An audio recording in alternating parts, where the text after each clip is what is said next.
And happy Thursday, everybody. We are back. More Canadian Esports National action. Going to be the League of Legends team taking on University of Alberta tonight. Should be a great matchup. The Saints won their matchup over Keanu last night in dominating fashion. University of Alberta upset TMU to now get here. The winner will automatically advance to the playoff stage later in the week. The loser will have to rematch against TMU if that ends up being Alberta, or we would have to play them for the first time. That being the case, Fundy and Jobin are here to take you through this one. How are we doing today?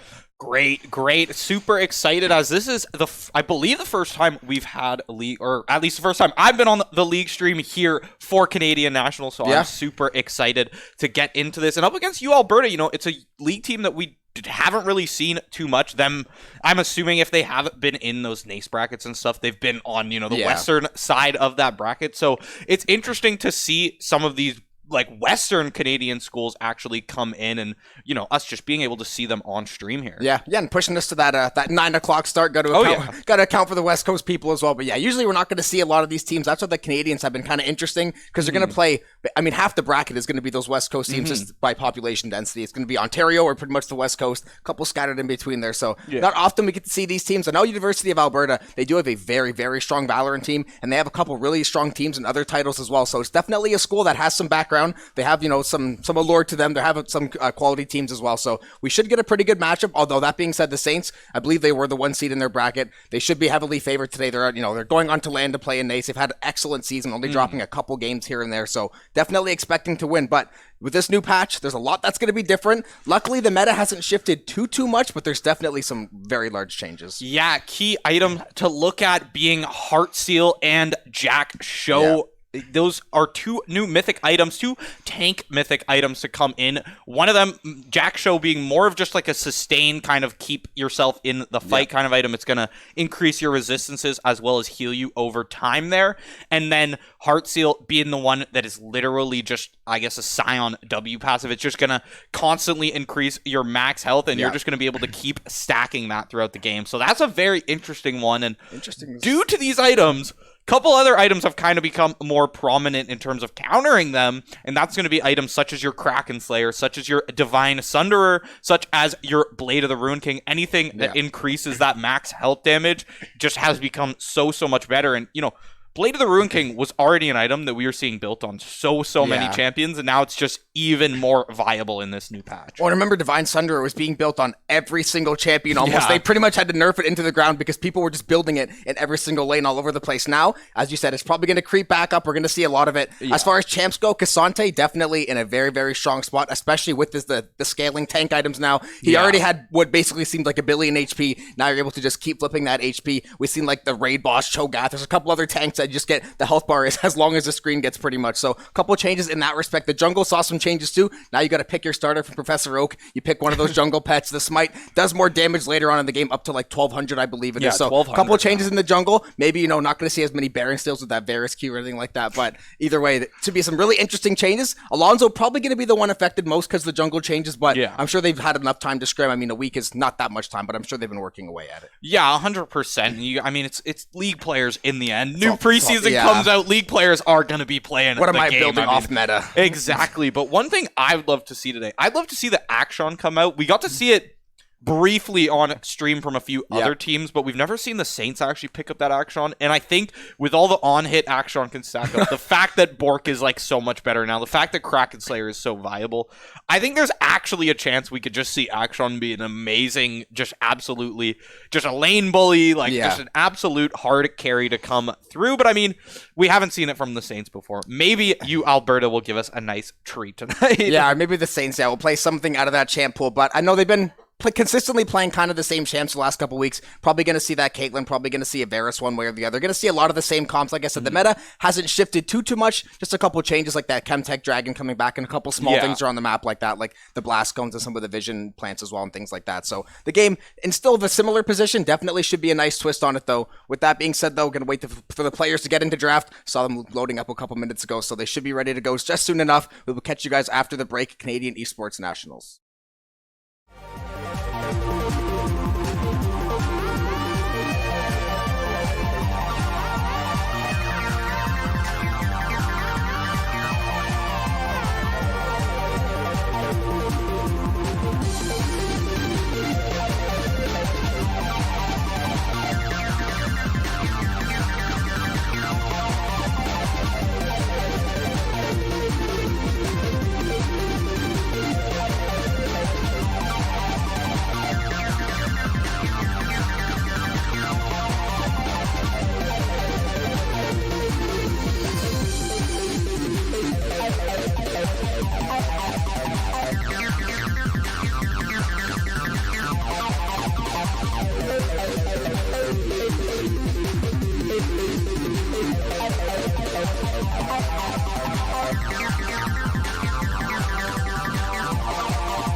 Hello and welcome everybody to Draft here for Game 1. Yes. Bundy and Jobin back again to kick this one off. As we talked about, I mean, with preseason, we really don't know what's going to get picked. A lot of the meta stayed the same, right? But a lot of these tank champions, a lot of the bruiser champions, you talked about Cassante. Yeah. I mean, a lot of these champions are very, very strong at the moment, and they're things that, you know, Ricky would not typically play. A lot of these top laners that are good right now are things that Ricky would not typically play, except for that Scion, really. Maybe like a Mordekaiser. Yeah, something of that nature. Yeah. Something more bruiser-like than tank-like. Yeah. But yeah, the rest of the team, I'm going to be very interested to see, because we know they have deep champion pools, but with preseason likes to come changes, and especially with our boys, they like to experiment, especially if they feel like they maybe have the upper hand in a matchup. Mm-hmm. Not that they're feeling cocky or anything. They're always like, they're very humble. I said, you know, how we feel tonight? They're like, should be a good game, but, you know, we're going to keep our expectations in tamper. So they're always ready for anything. They should be a very deep pool, but Bakery Boys LeBlanc going to be the first one to go. Not too surprising. Yeah, I mean, Bakery Boy always seems to just pick this LeBlanc,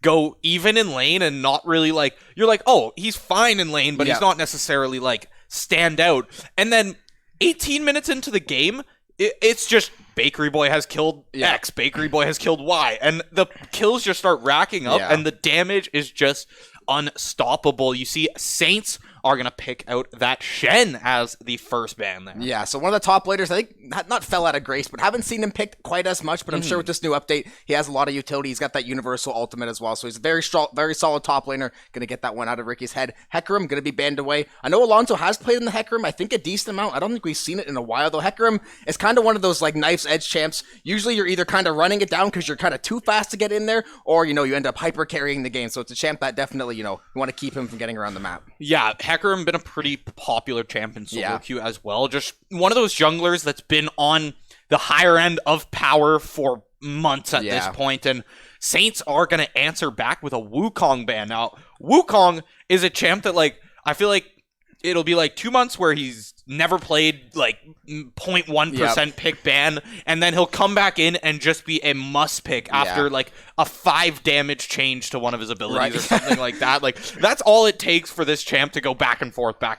Yeah, we saw him like 6 months ago. It was literally picked every single game. I think mostly top, sometimes jungle, and then completely falls out of the meta. No one picks him. We're going to see the Varus getting banned through. Not surprising. One of probably the 2 most prioritized ADCs in the game, Varus and Kate, have been a lot of the first picks for a lot of teams going back to Worlds a little bit before that. We've seen Bakery Boy, or Rock Boom rather, done so much damage on that Varus, and the Saints are going to answer with that Caitlyn ban as well. So 2 ADCs down the drain. Yeah, 2 of like the best ADCs right now. I mean, I think the main one right now with Varus is just that you have so many options. You can build lethality and go for those crazy, you know, Worlds Gumayushi Baron Seals. You can build on hit and just put out a ton of damage. And there's even an AP build going around that kind of gives you the best of both worlds. Yeah. And because of that Heartsteel, those tanks just having so much health, that AP build has, you know, gone up in popularity. And as our first picks come through here, we get to see a taste of that tank meta to come through, as they are first picks from both teams. Yeah, Sejuani being first side for the Saints. Udyr was going to be the first overall pick. So a jungler, again, we're talking about the tank meta kind of being in fashion now. Lots of HP, lots of sustain. Sejuani still in a very, very good place. She was picked consistently, one of the highest pick rate champs the last couple months. Just super safe, nice, easy pick. I don't suspect Ricky will end up playing that top. I think that will go jungle. I could be mistaken. Ricky likes to play a little more aggressive stuff, you know what I mean? Likes to get his hands dirty.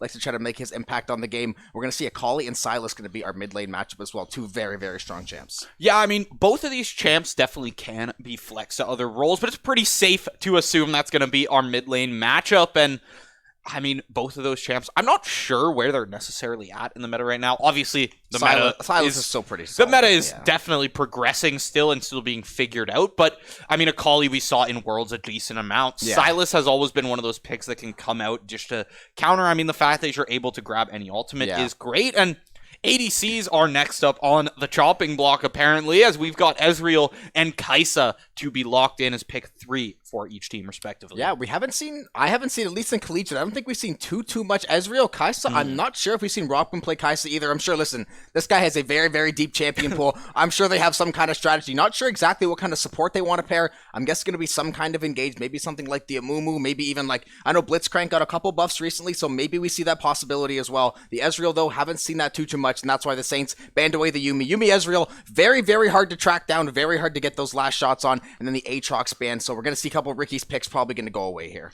Yeah, and I mean, that's typical for these teams, and it's kind of a difference we've seen this year with a lot of teams saving the Ricky bans until ban 4 and 5, and that's because Saints haven't necessarily been picking for Ricky in the first 3 picks a lot, because his champion pool just happens to be that wide there in the top lane, and you can see as those bans finish up, we've got the Ornn ban from the Saints. Ornn is another one of those tanks that has benefited greatly from the new items, and the Jax, the patented Jax from Ricky, is going to be banned out this time, and as we wait for pick 4 to come through, there it is. St. Clair has locked in Nautilus. There's that engaged support you were looking to pair up with that Kaisa. I know Adam's loving that pick too. Adam, if everyone doesn't know, Nautilus is Adam's favorite champion in League of Legends. He always vouches for it. He always wants the Saints to pick it. Unfortunately, though, he was not here to influence any decision tonight. Nautilus is going to come through, will be that choice of engage. Darius going to get picked on the Alberta side there. I can barely keep a straight face talking about that. We're going to see Darius and Bard coming through. Bard definitely saw a lot of value, got pulled out at Worlds there, got the huge applause there.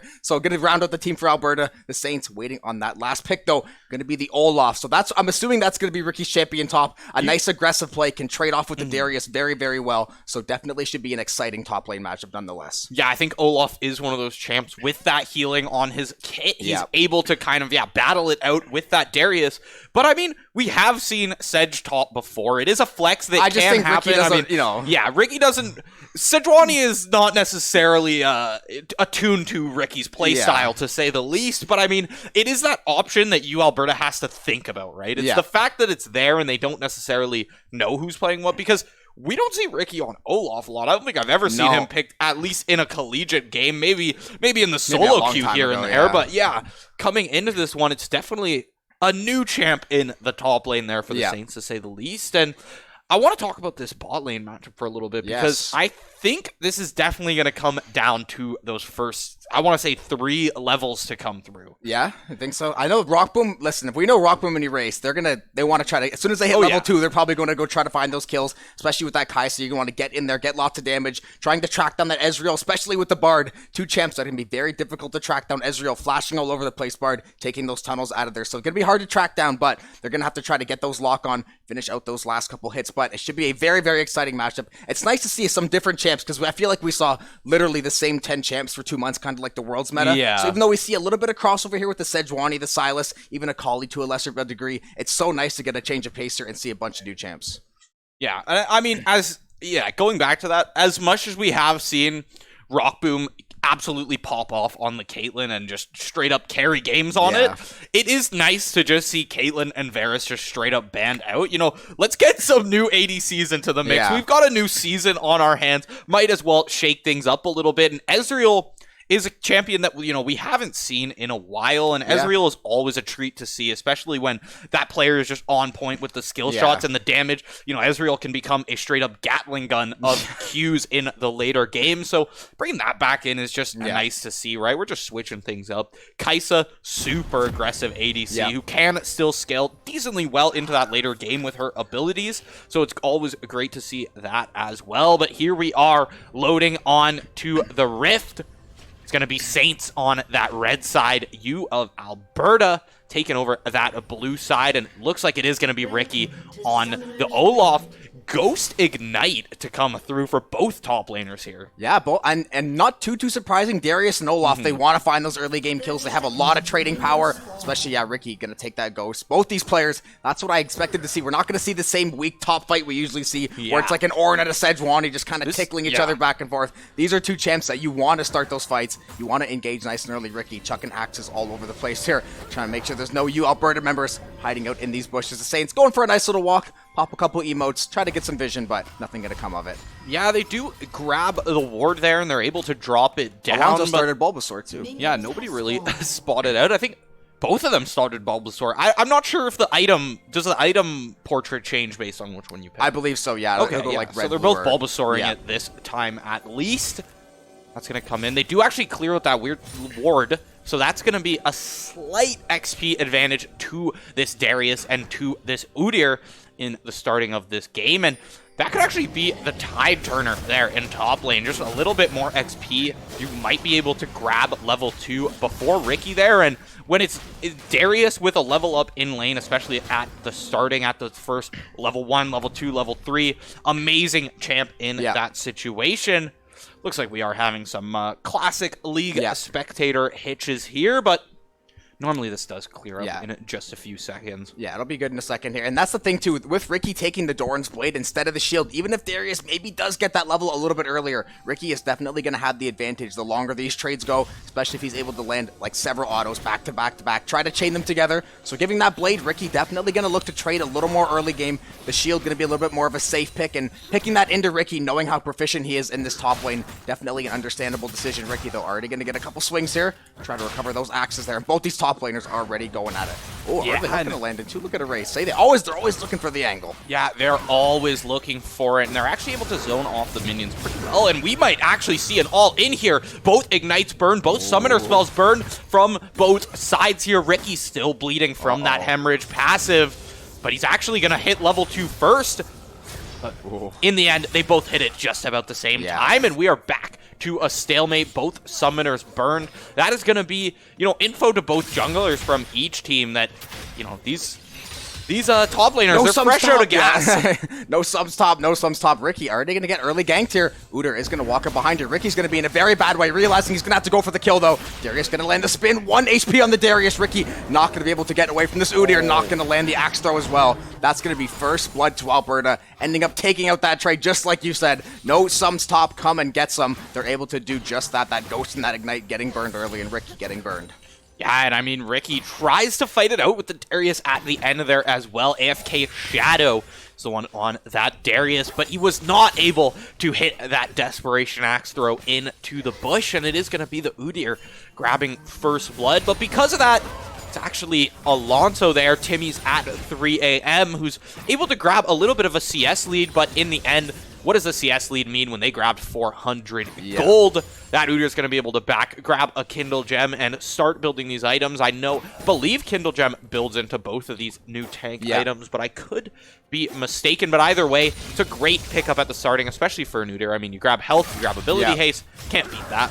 Yeah, and it makes it so you're not going to get punished in lane if you end up missing a gank or something like that. It gives you a lot more wiggle room. Ricky, though, going to try to go all on this Darius. Ricky going to get tagged down very low, is going to win out that trade. That's how dangerous the Silas is. And Timmy's is taking a walk to this mid here, is going to get that flash sprint out from Hong Kong, trying to, mess with the Sakali a little bit. Ricky is going to get that kill back. That top lane matchup is going to be so close the entire time. Ricky is going to find that kill, and then, obviously, as we said, they're going to get that flash burned at least in the mid.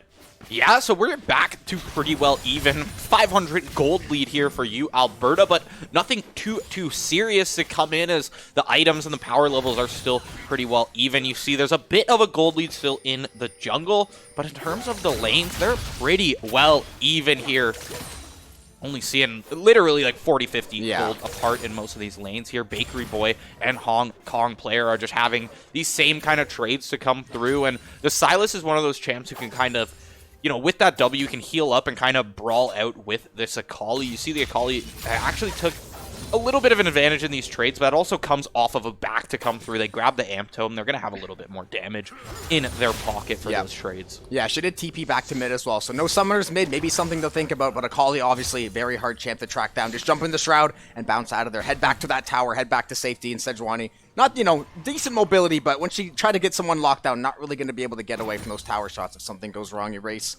Back in these bot side bushes, making sure no one's going to walk up unsuspecting. Ricky trying to hold this freeze over here, get this CS lead, or at least get back in the game as far as CS. Still looking to find these trades. They're going to land the axe throw. Going to land that second one as well, doing so much damage to this Darius. Ricky going to pop the ignite as well. Going to go recover that axe for the cooldown. Going to land another throw.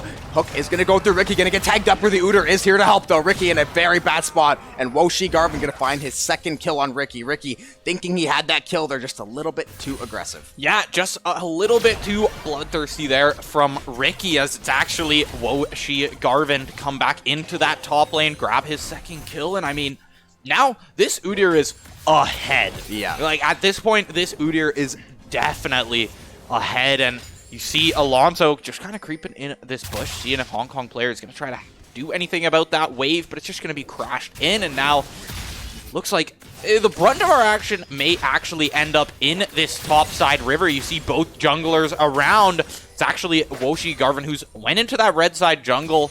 I don't think they dropped any vision or anything, but they actually might be coming up behind Bakery Boy here. Bakery Boy gonna have to retreat into this top river. Oh, trying to get out of there. Akali gonna go for the all-in. Bakery Boy gonna flash. Tower shot gonna go onto Hong Kong there. Erase trying to get out of here as well. Gonna hook onto that wall, trying to get away to safety, trying to knock down that Udyr. Get a couple tower shots for their trouble at least. So the Saints gonna escape with their lives there. Not too many summoners burn. Bakery Boy just happened to burn the flash there. Erase not having to burn anything luckily. So not gonna be the end of the world for the Saints, but definitely something to watch. This Udyr wants to go all in. Oh, they're gonna go all in back on the side of Alberta. Hong Kong getting tagged down low. Bakery Boy and Erase trying to find the kill. Alonso walking up late at night, gonna go through. They're gonna find the stun and they're gonna find the kill, shutting down that Udyr, putting some gold into Bakery Boy's pocket where you know it will be kept very well. Yeah, that was a great turn after those tower shots, forcing both the Akali and the Udyr there to start kind of backing away from the tower, right? That minute CC, that half a second route from the Nautilus auto was just enough to make those tower shots come through, and now it should be a fairly free dragon secured, as I don't think this Udyr can rotate in time, but we see there's that Ezreal coming up. The Ezreal ultimate is actually going to find Erase, and now Alonso's in a sticky situation as he's being ran down by this Ezreal. There's the double kill to come through for Gosh there. And now it's actually a triple kill to be converted as Bakery Boy caught out in between 3 players, and the dragon has been flipped by you, Alberta, and the lead has been taken, but a 1.5k a gold lead to come through after finishing up that fight. Yeah, the Saints were very low HP starting that dragon fight, and then with that Bard tunnel, they all kind of got split off there. Trying to 1v1 an Ezreal is almost never going to go your way, especially if he has you at that poke distance, lands a couple Qs, beautifully timed R to go off the backside of that Ignite, I believe, from his support. So just very, very well played from Alberta. That Ezreal already making a ton of plays. Getting 3 early kills is going to be very, very nice for this bot lane, and especially a bot lane where Rockman and Erase have, quite frankly, dominated 95% of their games, and they've been the main win condition for a lot of these matches for St. Clair. So to get that bot side ahead nice and early, it's going to feel so, so good. Yeah, I mean, you look at that gold gap now, almost 3.5k on this Ezreal, and Ezreal is a champion that needs 1 or 2 items, right? You at least need a Sheen item and then that Manamune to come through to really be into the game. That's your big, big power spike. I mean, it's essentially full build on Ezreal at that point. So when you're one step closer to that in the early game, having the ability haste from the items you're going to grab, having a Sheen in hand, all of these things are just going to make you go even more quicker into your power spike. But we see Bakery Boy and Erase starting to fight out at this Rift Herald. Hong Kong player rotating up. Alonso about to get in the mix. There's a nice tempered fate to kind of just stall the fight a little bit, but it kind of actually screws over the Udyr a little bit, as the Udyr is going to get picked off by Erase. The Rift Herald reset, and it's Saints to take the advantage in that fight. I'll be honest, that Nautilus hook hitbox was definitely not right. That thing looked about 8 feet wide to the left, but the Saints will absolutely take that. They'll give a nice thank you letter to Riot at that one. They're going to find that kill. They are going to end up flipping this Rift Herald as well.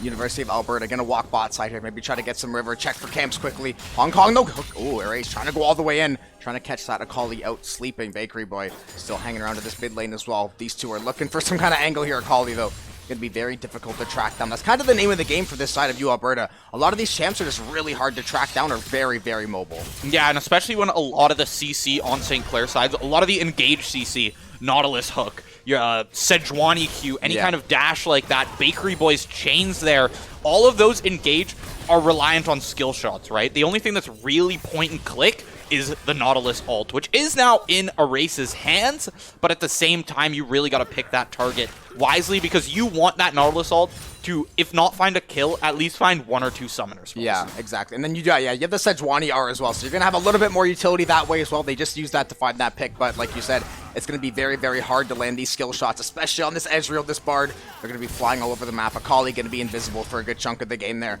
The bot side for Alberta doing a great job using this advantage they have, using that prio, as you said, trying to get this Ezreal as many items under his belt as possible and just start Q spamming the hell out of the side of the Saints here. Pretty good back and forth. Definitely Alberta going to have the upper hand here. The Saints and maybe decide where to drop this Rift Herald at some point, though. Maybe try to get some gold in somebody's pocket. Yeah, maybe, I don't know. Do you want to, the question is, do you want to drop it bot and try to, you know, even out that lead a little bit, or do you take it to your winning lane and take that dive kill there? But now it's just Alonso after Ricky falls under tower. Hong Kong Clair has TP'd up. The Akali damage is coming through, but once again, it's the Udyr who picks up that kill in the end, one step closer to that heart steal. We already see Alonso has picked it up. Rock Boom taking so much damage under tower in this bottom lane. Gotch gotta be careful here. That's a shutdown going straight over to Rock Boom on the Kai'Sa. As you can see, it's a tough spot for Bakery Boy in the mid lane. We got action all around the map here. Haven't been able to catch a breath there, but it looks like the action has all but subsided as Bakery Boy should make it out with their lives. And in the end, it's Saints. After all of those scuffles, Saints are able to even out the gold lead. Yeah, the only, I guess, the silver lining, if you are the Saints, I think it was 4 or 5 summoner spells total burn to get those topside kills, or find those topside 2 kills. And I think Bakery Boy just had to burn that flash in the mid lane. Alonso trying to not get counter jungled here. This Udyr, though, walking all up and down the rift right now, taking the Scromp. You Alberta using that bot prio now to try to counter jungle this Alonso, get him away from getting the CS lead. The CS lead not going to mean that much, so this Udyr has been very, very, very active all around the map. He has definitely made his presence felt. We're going to try to go in on Rock Boom, or Bakery, or yeah, Rock Boom rather. Not going to find the angle. Hong Kong waiting in that middle bush. The Saints putting some pressure on this top side. Maybe trying to get Ricky ahead at this point. Ricky has the slight CS lead. Maybe try to get a couple items onto that Olaf. He could be very, very valuable in these extended trades. The Saints, though, other than that, just have to try to keep playing map control and just try to, not get picked as much as they have. They've gotten ganked a ton this game. Yeah, and I mean, in classic Ricky fashion, started off getting killed twice in the first, 8 minutes, and now he's up in CS, he's up in kills, most likely up in gold as he's able to grab that Trinity Force first, although no boots to his name, so the gold could still possibly be even if we could just take a look at that for a sec. But here's the Rift Herald. Kind of unfortunate that it actually has to burn that charge, but it is plates still to come through, so you take those nonetheless. First turret as well to be dropped, and that's a nice boom to the Saints economy here. And yeah, you can see Ricky up 1,600 gold actually, so he must be sitting on a lot, and there it is. It's that top laner AFK Shadow to just be absolutely collapsed on as they try to save their inner turret from the charge there on the Rift Herald. Yeah, that was a great play. Get that Rift Herald to get that second charge. They don't miss any CS on that wave as well. They catch up Rock Boom, trying to go all the way in here, get that Ezreal off that tower. Ricky still chopping away at this top side tower. Looks like it's going to be a bot side dive for you, Alberta, though. They're going to get the knock up there. Rock Boom going to get stunned. Going to be stuck between 2 members here. Very low on health. Is going to fall to Woshi Garv. And this Udyr still putting in boatloads of work. Ricky going to take out that top side tower as well. Now just the inner Nexus towers remainder, just the inner base ones there. This bot side tower is going to fall, though. Bakery Boy trying to lurk here in this bush. Maybe try to get the flank here. Erase is collapsing here. Oh, it's going to be a very bad spot for that Ezreal. Going to get locked up. Everfrost going to go through as well. Bakery Boy going to find that kill onto Goach. Now Hong Kong waiting in this bush, trying to take that recall. The Saints not going to be aware, though. Erase and Bakery Boy going to end up being a 2v3. The Bard Tunnel's going to come through. Bakery Boy going to be split from Eraser. That's not going to be the good news for the Saints here. Knockup is going to go through, though. The Saints trying to fight this one out. Akali jumping all around. They might get popped as well. Erase is going to end up finding that kill onto the Udyr. Bakery Boy is going to fall. Erase trying to get back to Timmy's at 3 AM here. Alonso trying to come here and be the savior, is going to find the stun. Erase is going to fall to that Bard, though. Alonso trying to at least get one more kill out of this one, is going to land the flash Q and find the kill. He might be able to clean up the rest of this fight as well. Tunnel going to go through, though. Alonso going to follow through, going to try to land the next Q here. Going to get stunned up, still trying to find this kill. Going to charge and land the Q. One more auto. That's tough. Oh, what a play under tower. The tower shot's going to be too much for Alonso. The Bard with the nice moves going to get away there, and that's a massive play for Alberta. Yeah, fancy footwork saving Bard's life there, but Rock Boom can't save their own life against that execution. Darius gonna dunk on Rock Boom there in the mid lane. Start bringing that gold lead back up, although realistically, he might have just reset his gold for the Saints to take advantage of once again, because as much as AFK Shadow has found decent success in the 1v1s against Ricky, I mean, it's always been down to the wire there. I don't got time to talk because it's Gotch who's got engaged on in this mid lane. Stolen Ezreal ultimate not gonna be good as Bakery Boy has to start retreating here. Erase can't really save him after all of that engage already used. Now we're back to a stalemate. But what I was saying before is this Darius has been decent against the Olaf, but the problem has just been getting collapsed on by 3 or 4 members top lane in the top jungle, in that blue side jungle there. Haven't really been able to do much. Hook goes wide from Erase right in between 2 members. Bakery Boy is here with that Everfrost. He's able to catch the ADC, but the damage has yet to pile on. Rock Boom and Erase all dangerously low. Bakery Boy gets in there. There's the collapse. Hong Kong Clair gonna fall, and there's Ricky coming in with the ultimate. Yeah, Ricky gonna run through, chop up Goach there. Still trying to back away from these tower shots, though. Ezreal gonna land the slow gonna get landed there. Ricky trying to run for the hills right now. Bard are gonna come through. Bakery Boy gonna be stuck under this tower. Gonna get tagged up here. He is going to fall to AFK Shadow. Darius picking up another one. Ricky still running for his life. Gonna have to hit the blast cone here, avoid that Bard tunnel. But Alberta is not done with the Saints yet. They're gonna show one more time. Now they're going to back off. Both teams not afraid to take any of these fights. Alberta does so much damage on that Ezreal. I think he's about 2-3k gold ahead of that Kai'Sa right now. They're doing such a good job to use their lead right now, leverage it to as much as possible. And you can see how hard they hit these Saints in the early start of these fights. Yeah, and I mean, we had an idea of this before this game came through, specifically from Alberta's game against TMU, where they were able to, kind of upset them in terms of seed. It's that Alberta, while solo, they are, they might not be able to find solo kills every single time, but the team play is key here. Positioning on the map has been so good. They always find themselves in like a numbers advantage situation, some kind of 3v2 against the Saints, some kind of 4v1 sometimes it comes out to. And with this second Rift Herald locked in, this time going over to Alberta, they should be able to even out that gold lead, maybe even find a lead themselves. Bakery Boy now stuck in a 1v3. Yeah, he's going to be in a very, very bad spot. 3 Alberta members are going to lock up there. He's going to flash over that wall. Tower is still up on that top side, though. Bakery Boy trying to get to salvation there. Bard are going to go through there. Both teams fighting back and forth. The Saints trying to stay alive under this tower, trying to use these tower shots to their advantage. Bakery Boy is going to end up falling. Alonso is going to escape with his life, and you couldn't have said it better 2 minutes ago. The teamwork has been flawless so far. They move perfectly as a unit. This Udyr has been all over the map, taking those objectives, using the lane pressure. He says, forget the CS. I'm not going to worry about this 30 CS if I'm able to impact every single lane of the game, get the Saints kind of off kilter, catch them out. They're catching the Saints off guard a lot more than usual as well. I think maybe not ready for these plays. And hey, that comes down to the Bard pick as well, just taking those tunnels across every single wall.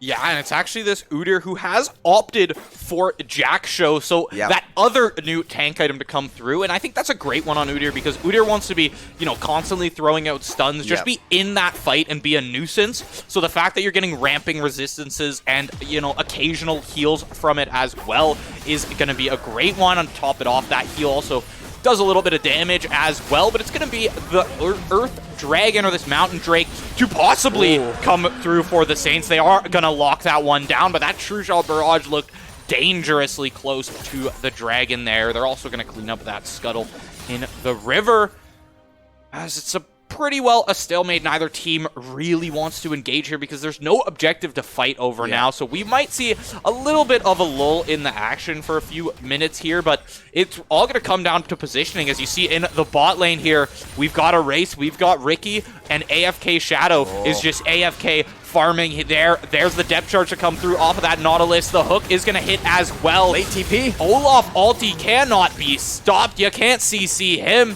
He is immune and unstoppable. There's the kill to come through onto that Darius, and the Saints taking a bit of a play out of Alberta's book and just send 3 players to that side laner and run away with a lead. But the engage to come back in, it's Ricky and Alonso this time. Hong Kong player, though, that Akali, very slippery in this situation, but still should fall. And that Bard ulti, that Tempered Fate, not going to land either. Yeah, Bakery Boy fighting on this top side, actually getting the, on the positive end of this trade with Udyr. Very hard to do, though. Look at just the healing, the ability to run away. Bakery Boy still trying to go for that engage. The Saints just hacking away at this bot side tower. Now they finally grouped up, found one of those well-timed dives, get Darius to burn both of his summoners. I think they even traded like 2 for 3 summoner spells, so getting on the positive side of the kills of those sums as well. That's exactly what they have to do to keep this game kind of in tow here, get themselves back on to a clear advantage. Because this game, as you said, it's been very even. The gold is pretty much even. The objectives are almost even. I believe they still have a Rift Herald charged as Alberta to drop somewhere, so that'll help them out a little bit. But kills are even, drags are almost even. Both these teams have been fighting so good back and forth. Yeah, and I mean, that's the main thing. Wow. Look at the gold lead on Ricky right now. Yeah. And even, I think Ricky has taken every tower almost for the Saints. Yeah, honestly, and he's just been an absolute menace in that side lane. And the 2 fights that we have seen him come into, Well, I feel like most of the full team fights have gone U Alberta's way. It's been Ricky to come in just out of nowhere, ghost ult, ignite somebody, and just pick a target and execute. Gosh, they're gonna get hit by Bakery Boy's chains, but it's actually Bakery Boy in a tough situation. That Bard ult gonna hit 3 of the teammates there, and it's all the way back. It's a race there who gets hit by the other golden there and is going to fall. That's 2 to U Alberta before any of them have fallen. Ricky Lafleur dangerously low here under tower. Rock Boom getting chunked out as well. And the side of U Alberta cannot be stopped when they are 5 strong. The power of friendship is too strong with them. Yeah, friendship is magic, and U Alberta is doing some wizardry level stuff right now. This Ezreal, just you can see on 2 that Udyr is standing face checking the entire Saints team. Ezreal is just sitting behind that tower. Poke, poke, poke.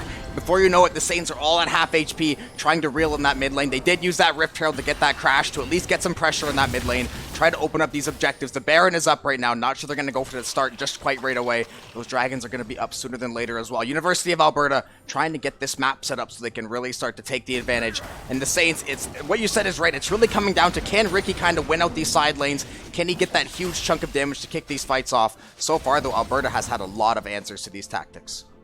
For sure. And I mean, that goes back to just the team play aspect. We talked about it. I mean, Saints, you know, in terms of ranks coming into this game, in terms of seeding, yes, Saints have the advantage, but U Alberta has been unstoppable in these games when, you know, they're 3 players strong, 4 players strong, and as soon as you start bringing those full team fights in, it just looks like they cannot be stopped. Those Bard ultimates have been key as well, picking out Bakery Boy often and Erase as well, just stopping any kind of input from them in the fight, any kind of action they could take, and then picking off them for the kill. Ricky Lafleur going to be getting into a 1v1 bot lane. Yeah, early Ignite going to get popped there by AFK Shadow. Ricky, though, hacking away. Mid-dunk, going to get stopped dead in his tracks. Now we're going to see a topside play from U Alberta, though. They're going to send 4 members trying to make up for that kill they just lost. Ezreal going to be the one to pick up that kill. Going to find his 4th one of the game there. Keep trying to get that gold in his pocket. Going to try to go for the all-in on Rock Boom. Rock Boom just going to get away.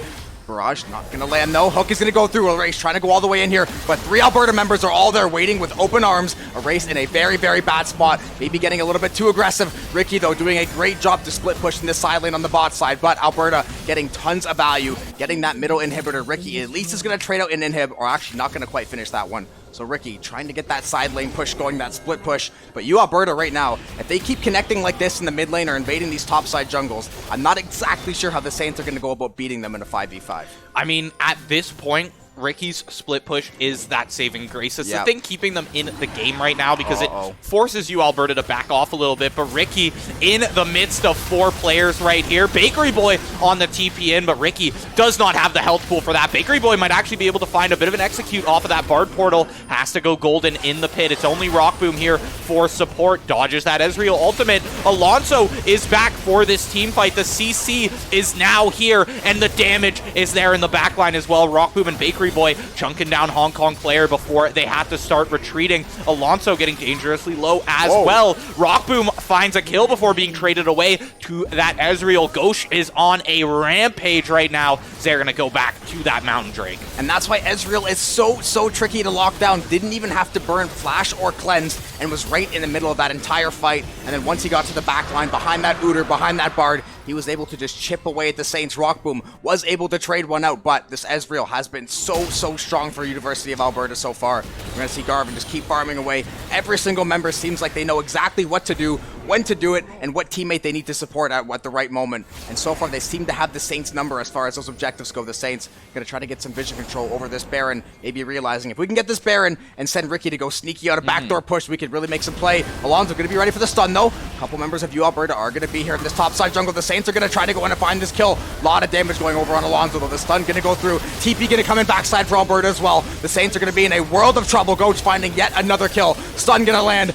Double kill for the Ezreal. Third member trying to run for the hills. Alonso, he's not going to make it far enough in time. The Udyr going to be in there. Another triple kill for Ezreal. Second triple kill of the game. Baron over to University of Alberta. And the Saints are going to have a boatload of work to do to catch up. Yeah, the Saints, one of the first fights they've picked themselves in a while is actually going to go over to Alberta. Looking like they had a bit of an advantage there, but the fourth player comes in, the TP comes in as well, and then once again, you're up against the full might of this Alberta team, while the rest of the Saints have to hunker down in base and shut down those super minions from pushing even farther. And it's going to be the Baron going over to Alberta. Now, they're going to be in a very, very strong position to start focusing on closing out this game.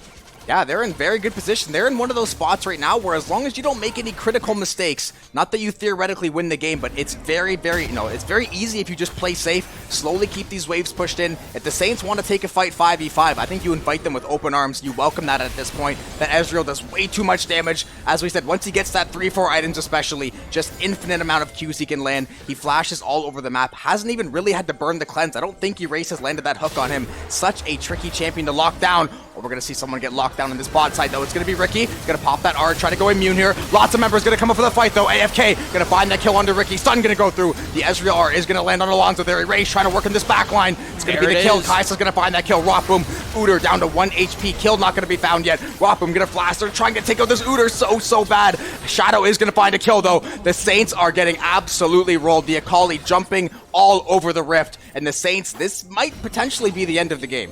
Yeah, they are going to be wiped after that one. It's just Bakery Boy up for the Saints. And the death timers are getting much longer as we're about to hit 30 minutes here in the game. The Baron buff is going to enable such a strong push for this team. And the Saints, in that team fight, just got a little bit too thirsty for that 700 gold shutdown. It was Rockboom who found it in the end, but when you're an item and a half, almost 2 full items behind the enemy ADC, it's 1,000 gold is still not going to do you much, and at this point, the gold lead is 4K, sufficiently in Alberta's favor. They've got that Baron that should run out in a few seconds or here or so, but they're also on soul point. Yes, exactly. The Saints are going to have to try to make some way to get around that. The Mountain Soul just going to add to that tankiness, give them those little shields as well. So that's going to make that Udyr even harder to kill. And you can see half that fight gets down to 1 HP, gets the shield, gets the health increased, gets down to 1 again, still keeps getting healed. So they're doing a lot of good job of getting a lot of damage in.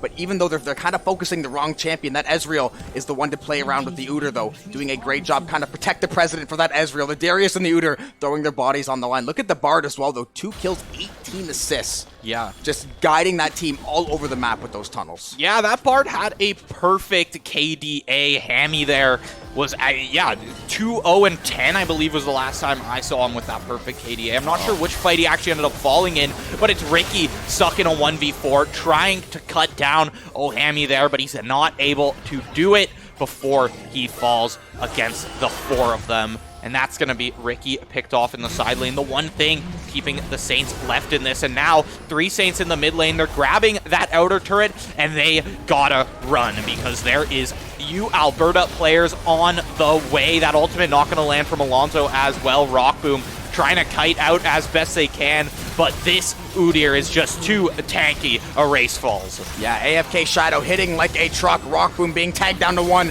They're going to give Chaser. Roshi trying to find this last kill. Rockboom still running away in this top side tower. Alberta, though, they are looking to make a dive on these Saints right now. They can tank a few tower shots if they so choose as well. Getting that Ezreal on that backline going. Woshi going to find the kill into Rockboom. Bakery Boy going to fall. That's going to be an ace for the side of University of Alberta. Ricky actually just respawning. Pretty much going to be an ace in essence, though. And in all likelihood, they have to catch this mid wave, and they should be able to end this game.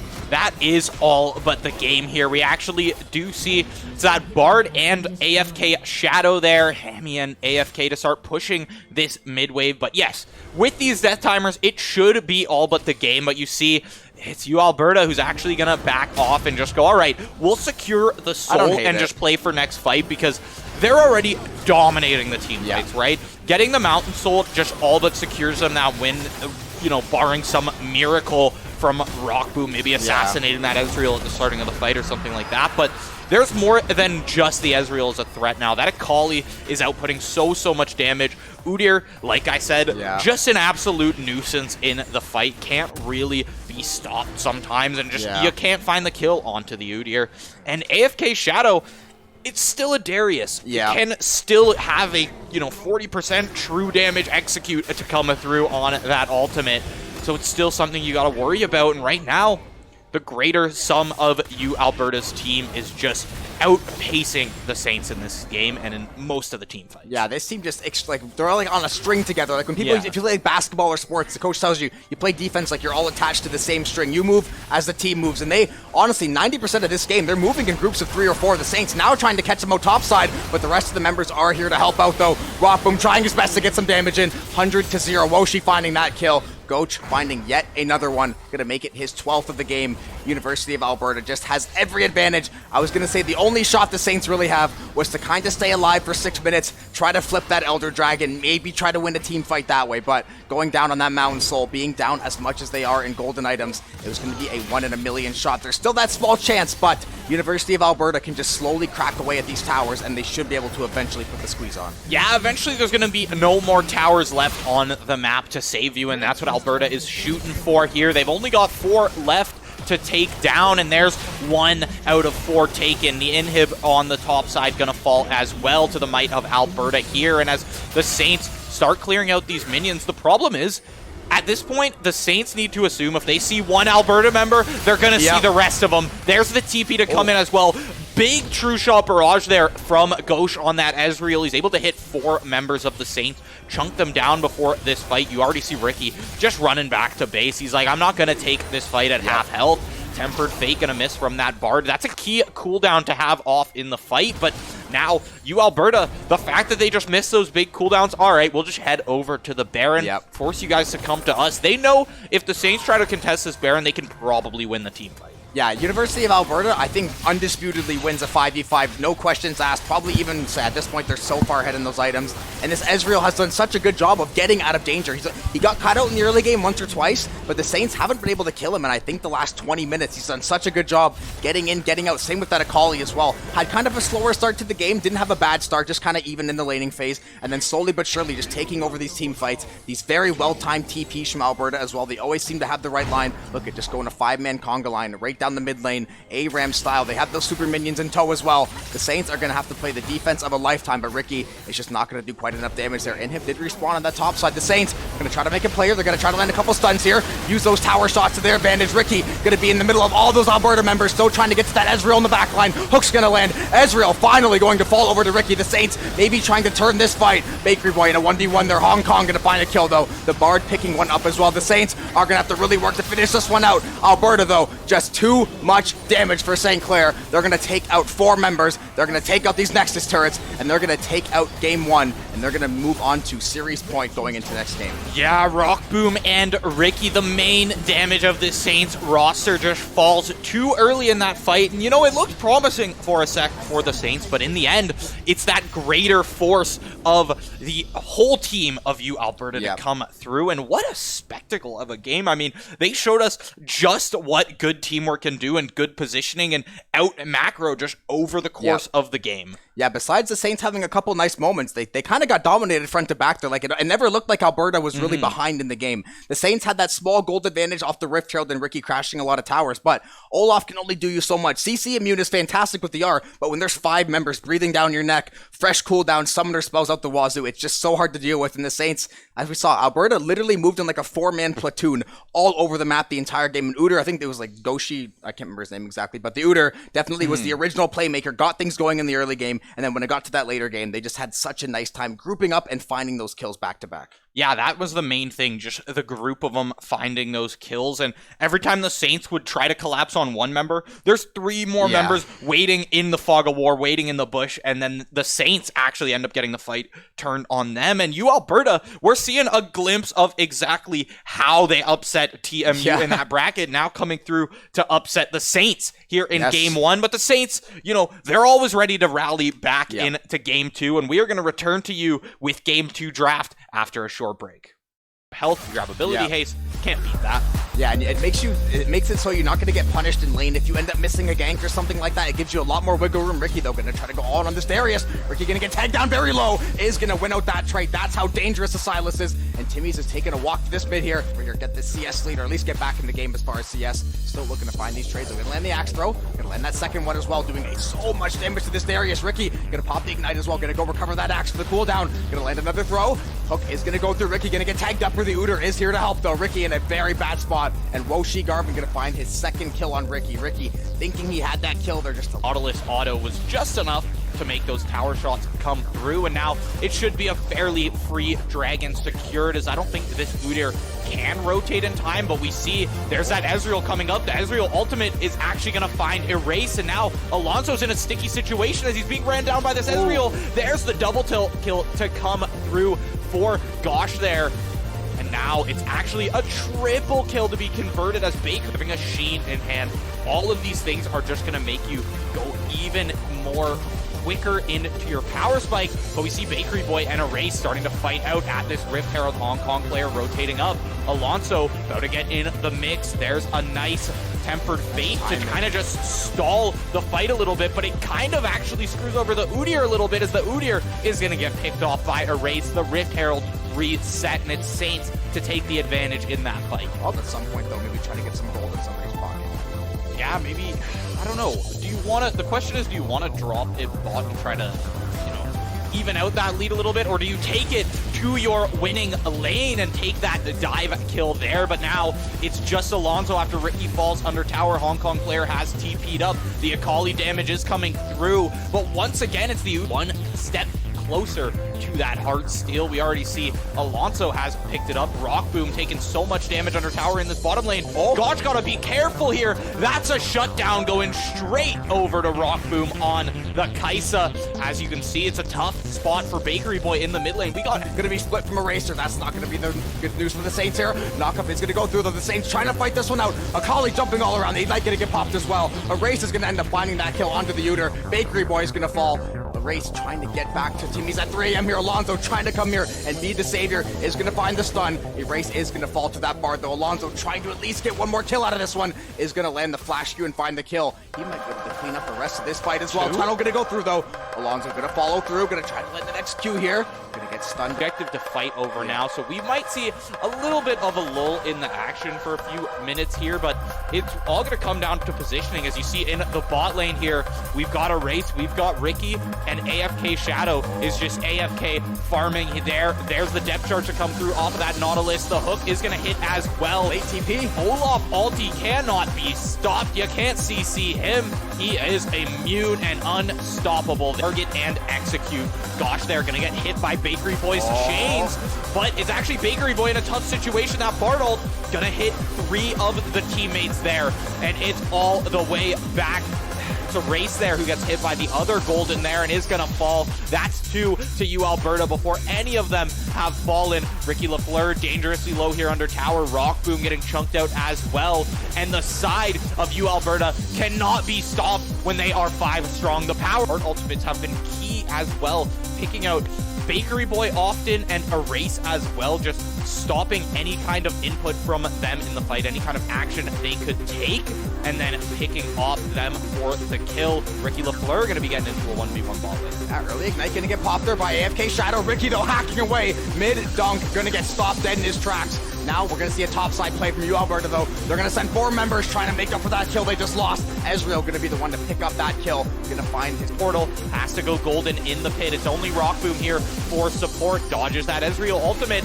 Alonso is back for this team fight. The CC is now here, and the damage is there in the backline as well. Rock Boom and Bakery Boy chunking down Hong Kong player before they have to start retreating. Alonso getting dangerously low as well. Rock Boom finds a kill before being traded away to that Ezreal. Ghosh is on a rampage right now. They're going to go back to that Mountain Drake. And the backdoor push, we could really make some play. Alonso going to be ready for the stun, though. A couple members of you, Alberta, are going to be here at this topside jungle. The Saints are going to try to go in and find this kill. A lot of damage going over on Alonso, though. The stun going to go through. TP going to come in backside for Alberta as well. The Saints are going to be in a world of trouble. Ghosh finding yet another kill. Stun going to land. Double kill for the Ezreal. Third member trying to run for the hills. Alonso, he's not going to make it far enough in time. The Udyr going to be in there. Another triple kill for Ezreal. Second triple kill of the game. Baron over to University of Alberta. And the Saints are going to have, they even really had to burn the cleanse. I don't think Erases landed that hook on him. Such a tricky champion to lock down. We're going to see someone get locked down in this bot side, though. It's going to be Ricky. Going to pop that R, try to go immune here. Lots of members going to come up for the fight, though. AFK going to find that kill under Ricky. Sun going to go through. The Ezreal R is going to land on Alonso there. Rage trying to work in this back line. It's going to be the kill. Kaisa's going to find that kill. Rock Boom. Udyr down to 1 HP. Kill not going to be found yet. Rock Boom going to blast her, trying to take out this Udyr so bad. Shadow is going to find a kill, though. The Saints are getting absolutely rolled. The Akali jumping best they can, but this Udyr is just too tanky. Erase falls. Yeah, AFK Shadow hitting like a truck. Rock Boom being tagged down to 1. They're going to give chase here. Woshi trying to find this last kill. Rock Boom still running away in this top side tower. Alberta, though, they are looking to make a dive on these Saints right now. They can tank a few tower shots if they so choose as well. Getting that Ezreal on that backline going. Woshi going to find the kill on the Rock Boom. Big Great Boy going to fall. That's going to be an ace for the side of University of Alberta. Ricky actually just respawning. Pretty much going to be an ace in essence, though. The Saints are going to have to play the defense of a lifetime, but Ricky is just not going to do quite enough damage there. And did respawn on that top side. The Saints going to try to make a player. They're going to try to land a couple stuns here. Use those tower shots to their advantage. Ricky going to be in the middle of all those Alberta members, still trying to get to that Ezreal in the backline. Hook's going to land. Ezreal finally going to fall over to Ricky. The Saints maybe trying to turn this fight. Bakery Boy in a 1v1 there. Hong Kong going to find a kill, though. The Bard picking one up as well. The Saints are going to have to really work to finish this one out. Alberta, though, just too much damage for St. Clair. They're going to take out health, grab ability haste. Can't beat that.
Welcome back, everybody, for Game 2 draft coming in here. It's Alberta coming off of a very dominantly Game 1 win there, and coming into this one, I mean, they had a pretty good idea when it came to the comp there. They played goats. Yeah, we Overwatch. Thanks, Danners, for that one there. But yeah, they coming in with a similar style to that Overwatch goats comp, which is just, be bigger than the other team and last longer in the fight. And coming out of that one, the Saints couldn't really deal with it, to be honest. No, they couldn't really. They kind of got behind in the early game. They had that little spike where they were ahead for maybe like that 5-minute mark, but ultimately, Alberta moved as a 5-man wrecking crew the entire game. Quite literally, every single time we saw them on the camera, it was at least 4 members being locked up. The Saints now going to have to make some adjustments to the draft. That's not typically a comp we see out of them, so maybe they were experimenting, but give credit to Alberta. They played that game almost perfectly, doubled up the kills, got a lot of objective control. But we are back into draft. Bakery Boy going to be target banned once again, and then Shen out of here once again.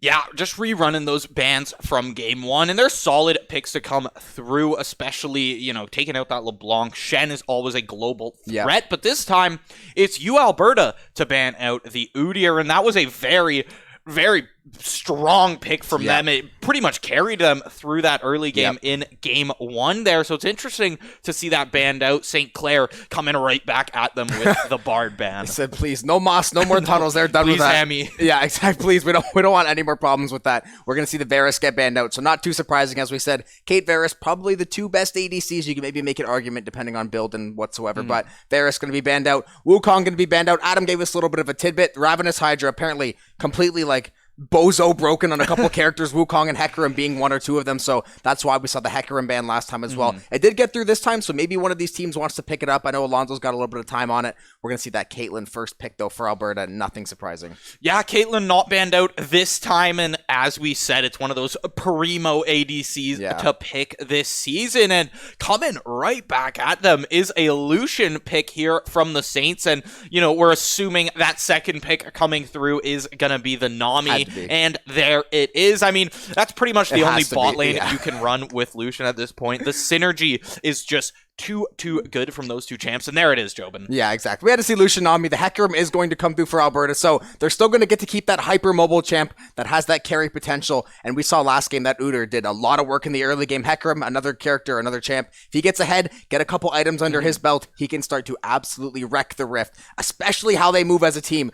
Leona being picked is a little bit more interesting with the Kate. You would have expected maybe a Lux, maybe a Morg, maybe a Karma, a lot of these enchanters that you could kind of fight back in this Lucian Nami lane and not really get, run up on as much, keep that prio going. Leona, going to be a little bit more risky, a little bit harder to get that engage in, but Bakery Boy going to answer with that Silas once again. So seeing that Leona seeing a couple of items there he might like to steal. Yeah, there's a few key ones he can steal. I mean, Hecarim ult is a great engage tool in any situation, same as that Leona R. Caitlyn R, you never know when that's going to come handy. I mean, a long-range snipe that ends up scaling with your AP as well when you're on that Silas. Akali ban is going to be our 4th ban there from the Saints, but going back to the Leona, I know we talked about, it's not typically paired up with the Caitlyn, but at the same time, I'm just imagining this Leona Hecarim running around the map in the same vein as Alberta did last game. Yeah. And it's starting to get a little bit scarier in my head now.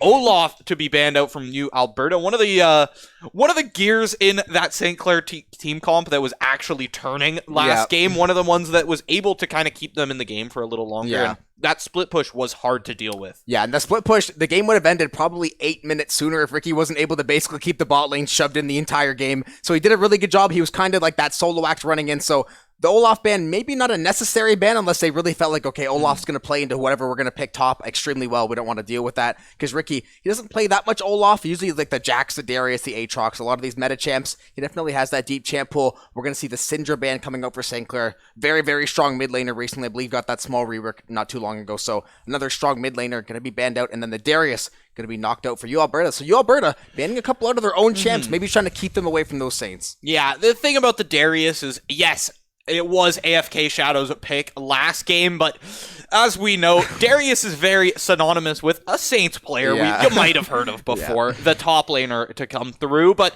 Graves is going to be picked up in the jungle. Now, I don't know necessarily how Graves is doing in a preseason this time, but I know he's always had his picks. He's had his picks in Worlds recently, and he's always been a fairly strong champ. There's rare time periods where Graves is not a all right pick in the jungle. And I think with the new jungle update, a lot of camps can be cleared faster. So Graves can probably just hyper clean all of his camps out. Maybe try to get to level 6 or something as soon as possible. Just get all that CS up. Maybe not worry about ganking quite as often. Just trying to maybe hyper farm. Not because that Hecarim's going to be hard to track down again. It's another jungler. It's going to be very, very hard to track down. He has a lot of escapability. If maybe a gank kind of goes sideways, he can kind of get out of there, reset, not have to burn anything too heavy of an investment. We're going to see that Victor come through. Another just safe mid lane pick. Been in a pretty solid state for a long time. Easy, nice point and click. You can space with the bubble pretty well. So the Saints looking for the answer. We're going to see Tom Kench. Haven't seen Mr. Kench come through in a while, but definitely a change of pace for both of these teams. Yeah, he said, "Coach, get me off the bench. I'm coming back in." The Kench has been unbenched in this game, and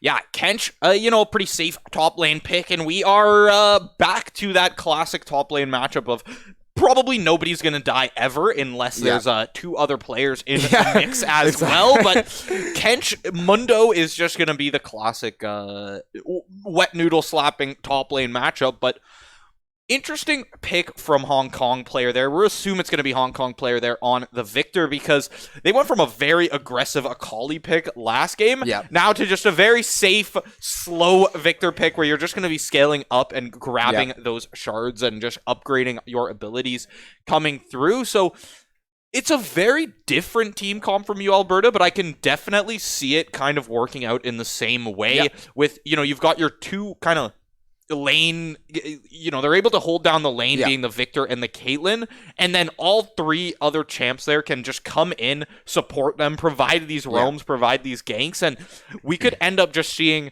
even though it's a vastly different comp, a very similar game plan. Yeah, exactly. The Saints, I think they have at least have a little more damage on their side this game with that Graves, the Lucian. Last game, the problem was the Kai'Sa, you kind of wanted to stay even with the Ezreal or try to get ahead. He got so ahead early on, they could not deal with the damage. Now, you're going to be relying on that Lucian Nami to try to get that bot lane prio going. You're going to be relying on that Graves, especially. Kind of, maybe you could go tank Graves, but a little more of like a glass cannon choice. You're not going to have maybe quite as much escapability or maybe, the amount of health that you'd like, but you're going to be able to take out a lot of these squishies a lot easier. Caitlyn's going to be a hell of a lot easier to catch than Ezreal. So if they're able to get that engage onto the Caitlyn, they should be in a very, very good spot. But that front line of you, Alberta, that's going to be nothing to joke with as well. That Tom Kench and that Hecarim, especially that Leona going in trying to slow things down. It's going to be very, very difficult comp to navigate. But the Saints do have a good comp. I think it could work very well together. Ultimately, though, they got schooled last game. They're going to have to come back and show something. Yeah, once again, the only problem I'm seeing is late game damage, not really back there for the Saints. We saw kind of the same situation last game where when they get into those late game team fights, the damage was just lacking in that department. They had the burst damage, don't get me wrong. They could find 1 or 2 picks, but it's once that gas is expended, there was nothing left. Rock Boom had the Kai'Sa autos, but you're still playing Kai'Sa. It's a short range ADC into such a pestering, such a CC heavy comp that the second you get close to them, you're going to get picked out. And once again, we're seeing that Lucian, fairly short range ADC. You see Silas once again has to get in there, has to get melee, and Graves pretty much a melee champ. Yeah. And that's the thing. At least the Saints, they don't. There's not quite as much engage from Alberta, and that was the thing. The Saints, they had a lot of engage, but Alberta had so much CC and so much lockdown that they would just run in and get stopped or whatever. Like they would just get locked down too easily. It's great when you have the Olaf running in there, he's CC immune. It's great when you have the Kai'Sa trying to land the R and dive in. But if you're diving into a triple stun, Bard locking you up, them taking a tunnel back, and Ezreal firing that R, it's very, very difficult to navigate. They're gonna have to make some adjustments this game because honestly, we haven't seen them get beaten like that in quite some time. Maybe it's going to rub them the wrong way. Maybe get some of those extra gears turning that you mentioned earlier. But we are now back onto the Rift. The Saints are looking to come back in this series. Try to make something out of it. University of Alberta, 1 win away from making St. Clair play TMU tomorrow to try to advance to the playoff stage. Yeah, and if you Alberta just keeps playing like they did last game, they could easily find this 2-0 and just move on to that playoffs, leave the Saints to go face TMU again, or I guess not again for the Saints, but leave Saints to go face them in that battle of the 1-1 teams there. And as it's actually all 5 players going to be moving towards this bot lane, but Alberta is going to be the ones not getting aggressive, not wanting to take that middle bush vision at the starting. Saints, I like how they've been just choosing a spot and just saying, okay, we're going to get vision there at the starting of the game, but Gauche, that was a very good ward. You're going to get so much info off of that as the team's now going to move backwards, but it could actually be this Caitlyn to cancel the back there on Ricky. Now they've got the intel, and it's actually going to stall them a little bit. Wonder if that's going to make Ricky late for a minion there. Looks like it might be, Mundo. He's going to have to waltz his way. Business casual attire, trying to walk up to that top lane. Gotta go taking a little stroll there, but should be able to get back to the wave, I believe, in time. If not, it'll be very, very close. Bakery Boy already going to go for that engage. Couple trade pokes going through, trying to get some damage up on that Victor. Gonna get some autos back his way for his trouble, though. Hong Kong, definitely not someone scared to take those fights. We saw that at Kali last game, an aggressive pick by nature, and he did such a good job timing his teleports right, getting in that backline and slicing up those Saints. But we have an entirely new game on our hands. Both teams curious to see if it's the same approach from Alberta of, hey, 4-man everything. We're gonna try to play off our jungler in the early game, which Hecarim, definitely somebody you want to get ahead with early. Yeah, for sure, and definitely someone who can have just as much map presence as that Udyr from last game. So it's definitely going to be interesting to see if they opt for that same game plan. But I doubt we're going to see the top lane gank super early unless it comes into like a prime situation like it was last game. Because it really, Tahm Kench, Mundo, I don't see either of them being very low health like ever. Unless they literally haven't backed in about 10.5 minutes. But it's actually going to be Rockboom and Erase starting off for some early trades here. Rockboom takes a little bit of damage, but Ohami is definitely getting low themselves. Rockboom is in an interesting position here, kind of tucked up against that wall, but Ohami just kind of keeping the threat of that engage alive. Yeah, Lucian Nami, known for being extremely clean and safe, nice to play with in lane. Usually you're able to get prio off of it, but Caitlyn is kind of the ultimate lane stopper there. She can do just that all by herself, and then the threat of that Leona engaging. We saw Rockboom already have some nice feats, some nice moves, able to dodge one of those stuns. So the side of University of Alberta, they definitely seem like they like to play aggressive, kind of like how the Saints like to play. Are the Saints going to be able to kind of use that aggression against them? Maybe try to find a gank early on this bot side, send that Graves, get a couple camps, go find those trades. Bakery Boy, and get tagged up by this Victor in the mid lane, though. Yeah, I think it's that summon Airy from the Victor that's actually giving him just the upper hand in these trades. You'd think, Silas with and the Doran's ring too. Silas with that first strike as well you'd think they'd be able to just grab a little bit more health advantage in these trades, but the range from the Victor as well. The Victor can just pepper Bakery Boy with autos every once in a while, and that summon Airy definitely helped as well with just a little bit of extra damage there. Doran's ring as well, as you said, just has a little bit more AP in their hands, but an insta-ignite from Ohami there. Rockboom gonna have to burn the cleanse and the flash. They're actually able to convert that into a kill on Leona. Alonso here to support a race coming in. The junglers start to fight it out. Great Nami bubble onto Woshi Garvin as he's going to fall as well. Gauche can't really run away anymore. No net available, no escape as they just have to watch Alonso beat them down with those Graves autos. That's going to be 1 kill for Alonso, 1 kill for Erase, and 1 kill for Rockboom. 1 kill to the minions as well. I believe there was an execute there onto the Victor. So 1 kill going across the board. That's exactly what the Saints had to do, though. They smelled that early aggression from Alberta. They realized, hey, this Hecarim, he immediately tried to gank those lanes level 2, level 3 last game. On Hecarim, you're going to be even faster, have a little more mobility than even the Udyr at times. The Saints, perfectly timed counter gank. They drag them under that tower, get a couple tower shots. They use that exhaust, perfect bubble by Erase. That's exactly the kind of play they needed. And getting Graves ahead in the early game means they can play with a lot more creative liberty. Bubble going to land in. Rockboom going to try to land the knockup. Leona going to try to go in, though. Erase tagged down to half. 3 members once again on this bot side. Rockboom going to be in a very, very bad spot. Going to get a little bit too aggressive there. This Hecarim coming back bot side that second time, and they're going to pick up that kill in tow. Yeah, I mean, we had already kind of assumed that top lane was not going to be the focal point this time, as there's not really too much kill pressure to be had up there. But in the bot lane, Nami, Lucian, very easy to find a kill on, and Erase finding that out the hard way. So he's going to have to not burn any sums, actually. He's just going to be able to make it out by just using that movement speed off of his abilities. But it's, he's seen the threat. He's seen the threat come in, and the fact that Woshi Garvin on this Hecarim can just fly in at any time and just combo that CC with the Leona as well. We saw just how fast Rockboom disappeared in that last gank, and it's really going to come down to who gets more jungle attention bot lane, I think, this game. This mid lane matchup also intrigues because it should be theoretically like fairly even. Bakery Boy, if he's able to get in close to that Victor, definitely going to have the advantage. Alonso trying to scare this Hecarim out of the jungle. Blast Cone going to be hit though. Great. He's going to land over there, going to get that slow, and this Hecarim is going to fall to Alonso, picking up his second kill of the game, has an assist in that back pocket too. Fantastic job by the Saints. They're going to get this Gromp for their trouble as well. They're doing such a good job. And then, what were you pointing at there? Oh, Alonso actually has that Tiamat in. Oh, yes, true, actually. You know, we had talked about the Ravenous Hydra, and it looks like he might actually just opt to grab that one first. I mean, that's what I'd say. From what Adam said, and I think I've seen it in a couple games as well, it's strong.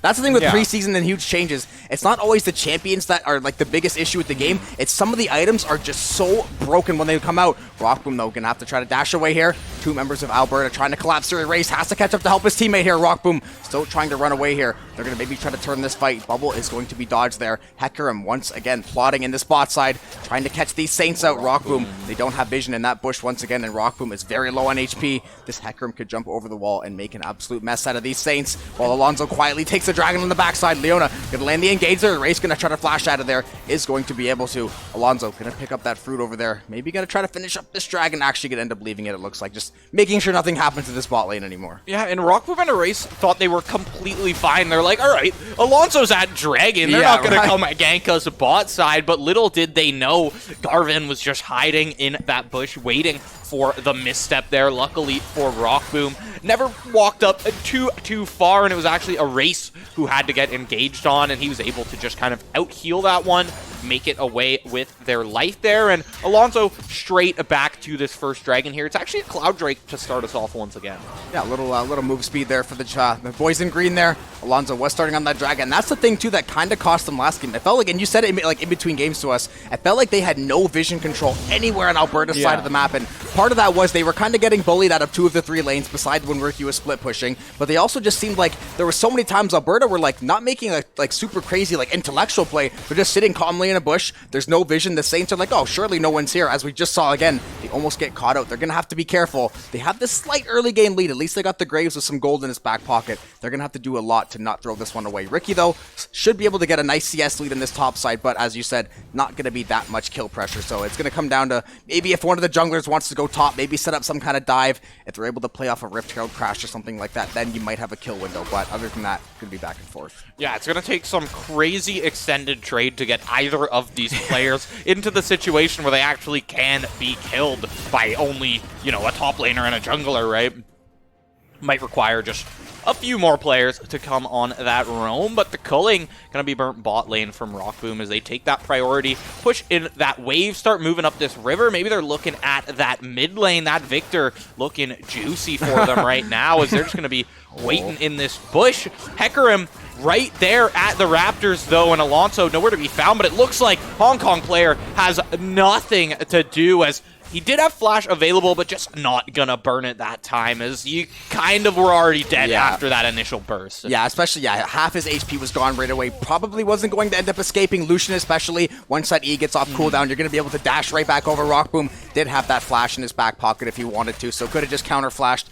Probably would have found the kill either way. So good to keep those sums. Gonna have all sums in that bot lane. Will Alberta maybe try to get some prio back their way. The Saints, as you said, hacking away at this mid tower, doing a much better job of kind of controlling the pace of these 3 lanes this time. Not really letting Alberta get the advantage. Right, Bakery Boy is gonna go in though. This Caitlyn tag very, very dangerously low. Bakery Boy gonna sit under that tower, make sure he stays safe for the time being. A lot more assertiveness out of St. Clair this game, and I'd like to see it a lot more. Yeah, great way for Bakery Boy to just get in there and get that damage down. You saw that he kind of comboed that Q pop, the second pop of that Q, as well as the E chain there, and he was just able to guarantee it to hit, and that was a big chunk onto the Caitlyn. They also burned that exhaust there from the Caitlyn, so that's a big cooldown to actually have, as it means Rockboom, Bakery Boy, Alonso, any of these players who get in there on the Caitlyn, now they're not going to have, 40% of their damage chunked away. Oh, Bubble gonna land that stun. Little support back and forth. The support's got a 1v1 here and again. Bubble's gonna get landed, not gonna be able to get any follow-up though. Bot lane still trying to work back and forth. Bakery Boy, now they're going to scan out some vision, at least be able to clear out this ward. Going to know that Victor was lurking in that bushy race. Going to send the tidal wave out there. Isn't going to find a whole lot, I don't think. Maybe just a zone off there. Make sure they don't get dove on by this Hecarim. They're going to try to maybe turn, find a couple autos. Rock Boom going to go in. Not going to be punished, and he's going to get a lot of damage onto that Hecarim, taking him to about half HP. Trying to tell him, hey, listen, man, stop coming bot. We don't want to do this anymore. Listen, man, we're sick of it. There's going to be the stun from Hong Kong Clair onto Bakery Boy, the ultimate as well. Going to be following him up. Bakery Boy's own ultimate, stolen ultimate, actually falls there, but thanks to Alonso, the damage is there to clean it up. It's a double kill for the Saints. 1-1 on Alonso and Bakery Boy there as they're able to push this one in.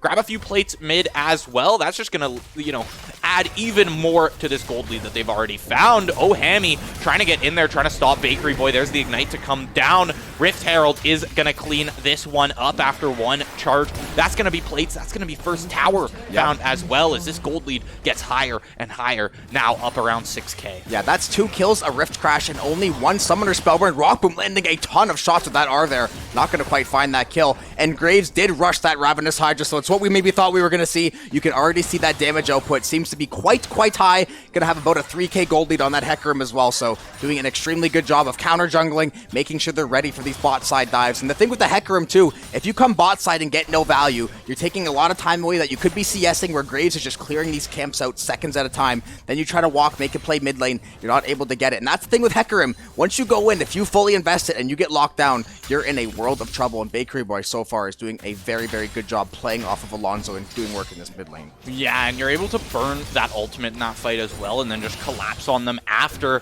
when Alonso comes in for the support. But I mean, we were taking a look at the gold the other second there, but hold on, there's been an engage onto Bakery Boy, but he's actually able to just dash out of it over into the Dragon Pit. They've got the control ward there to save them as well. Knows he's not going to be dashing into any enemies. But the gold leads, overall, every player on St. Clair finding a gold lead against their respective counterpart from Alberta, and some of them, like that support, only really being, 500 to 800 gold. Yeah. But when you look at the jungle, it's Alonso who's almost 2.5k up as well. So it is a big gap when it comes to that, at least we're kind of seeing it when the damage comes through as well. Yeah, and both of these champs, as we said, Hecarim and Graves, they both want to get ahead early, and then they can really start to snowball the game. Alonso on the positive side of that one so far. The Saints going to get up to this. Alonso is going to take that dragon, going to get that Hex Dragon there. Saints now going to have that second dragon. Maybe try to find a bot side dive here. Going to be very low HP. They're going to get that flash out of the Caitlyn, but the Saints still might try to get the dive here. Near side's going to go out. Tidal Wave going to go through. Going to die to the Nami. Our Goat's going to get taken out there. TP going to come into this bot side tower. The Saints are still going to try to push this kill. The Lucian going to pop that R. TK is now here to help. Everfrost comes through. Double stun. The Saints are still diving. Alonso going to find another one. They're still trying to chunk this Leona under the tower. Bakery Boy going to get some damage in there. They're going to trade off these tower shots beautifully. All members are going to live. Bakery Boy down to 1 HP. The Saints passing off those tower shots perfectly back and forth, and that was a picture-perfect dive. Yeah, I think Bakery Boy tanked like 4 there and then just lived with a fraction at the end. Hong Kong player forced to burn Flash, and Rockboom should be able to one-tap him with an auto. This is going to be another one coming in for Rockboom. A race might fall in the process, but Rockboom, there's the autos from the ADC. Both of them. Wow. This bot lane living just barely in the end. Rockboom going to stay for a little bit more CS as he's pretty well safe. They've got tabs on everyone else on the map. He's able to just push this in and take the back as well. Ghosh gonna get possibly engaged on here by Bakery Boy, but that long range from the Caitlyn is actually doing wonders for them. Bakery Boy going down to about half health as they have to back away. Yeah, Bakery Boy, that's how much damage he can do when he actually gets that engage going, though. If he gets onto that Caitlyn, it is an absolute nightmare scenario.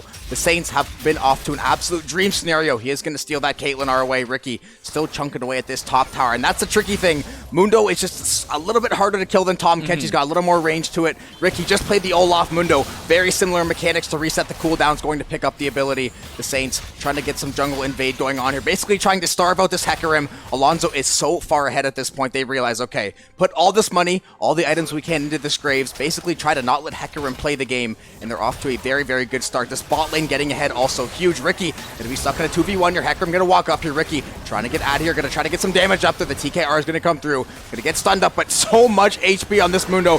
Caitlyn are gonna come through, merely a tickle on the Mundo. They're gonna walk Ricky into this top lane, try to find the kill. The Saints are working in this bot side though. Leona gonna find the kill. Supports both getting a kill there on the opposing ADCs there. The Saints are gonna end up turning this fight though. This Leona running for the hills, not going to be enough. They're gonna find that kill, and they're going to try to turn on this top side as well. Alonso just going crazy right now. Alonso in a race might just be able to straight up fight this one out, but not if a race gets collapsed on by that Hecarim Tom Kench combo. It's going to be Tom Kench AFK Shadow picking up that kill onto a race in the end, but Alonso sneaking away with that 700 gold bounty should be able to just grab a few camps back up here and possibly grab that mythic item. They do have the Noon Quiver, so I'm imagining an Immortal Shield Bow to come through just to have even more bruiser capabilities, even more fighting capabilities there, and just heal up more. Bakery Boy, not too much mana to his name here in the fight, grabs the Hecarim ult from that hijack, but is just going to have to run away.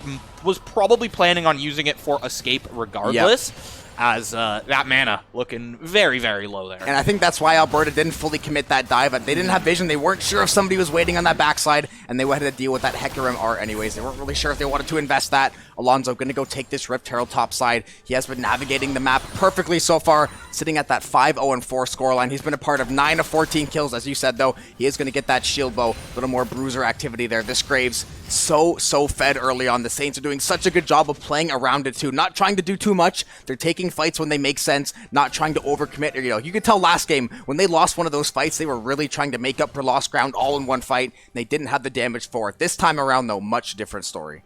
Yeah, honestly, they do have the damage for it this time, and a lot of that is coming off of just dominant early laning phase, and even Ricky, this player who's just been collapsed on twice now. You see, when Ricky pops the ultimate, which we should see in just a second here in the fight, look at the sheer amount of healing that's about to come out when he pops out. He's going to keep falling, but you can see that health bar just climbing back up, and the time being stalled here is the main thing. You can see bot lane. There's a tower about to be taken. There's a dive to be found as it's Victor who falls in that bottom lane. Hong Kong player cannot live under that tower when you've got Alonso, when you've got Rock Boom. Now 1-2 items in, and they're able to just collapse on you under tower there. Now it's funny with these top laners. It's almost like playing the Scion angle. You basically just draw 2 to the top lane. If the bot side and your jungler are all ahead, you're going to be in for a very good treat. Lots of damage on Rock Boom. Is going to get that heal. They're going to get this Rift Herald dropped in mid. Should be able to take out this tower as well. That Lucian are going to get popped. Lots of chunk damage going to go in. Almost going to find that kill. Going to get that member down very low on HP. Herald not going to quite crash that mid tower, but as we said, and getting a kill on Ricky, especially when he's 0-2, you're not really getting that much out of killing Ricky at that point, and he's wasting 40-45 seconds in some of these fights, allowing these bot side dives to come through, making them go catch that bot wave, and then Ricky should be able to get a little bit more space topside. But that's the thing, it's just that kill on Mundo, it's great, but it's not worth for how long it takes to get.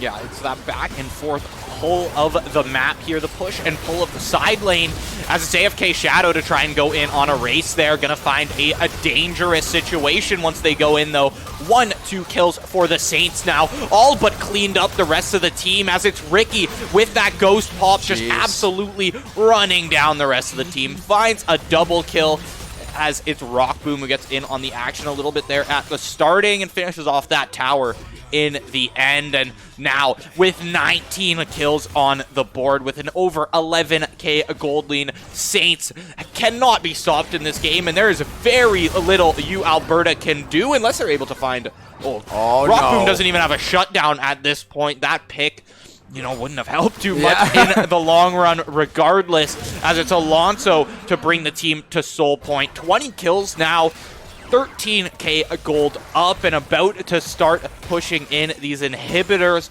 The Saints are in a very, very advantageous position right now and just insanely ahead of you, Alberta. Yeah, compared to last game, they are sitting pretty. The 20-minute mark about to hit. Soul Point going to be up in 4.5 minutes. That Baron coming up in 20 seconds. They have done such a good job controlling the engagements, fighting on their own terms, picking their spots really, really well. Bakery Boy, double blast cone, gonna get out of there to safety. Ricky gonna steal out a red buff for his time there. Gonna walk away. So much health regen on that Mundo. Look at just the pluses going up and up and up just while he's walking around. It is too much. It's too damn tanky to deal with in some of these fights. It's so good at just drawing that attention. Now Ricky still trying to get this split push going. Gonna land the card onto the Tom Kents there, but just gonna try to keep this wave shoved in as much as possible. Try to open up that map so they could possibly look for this Baron sooner than later. Because if they start this Baron fight, and Alberta really wants to try to 5v5 it, they'll be in for a world of hurt. Ricky, though, might be in for a world of hurt down on this bot side. They are gonna come through. They're gonna try to find the knockup. He does have that blast cone to go hit. Gonna dodge it and fake it out, though. Ricky gonna try to kite out these two in this bot side alcove.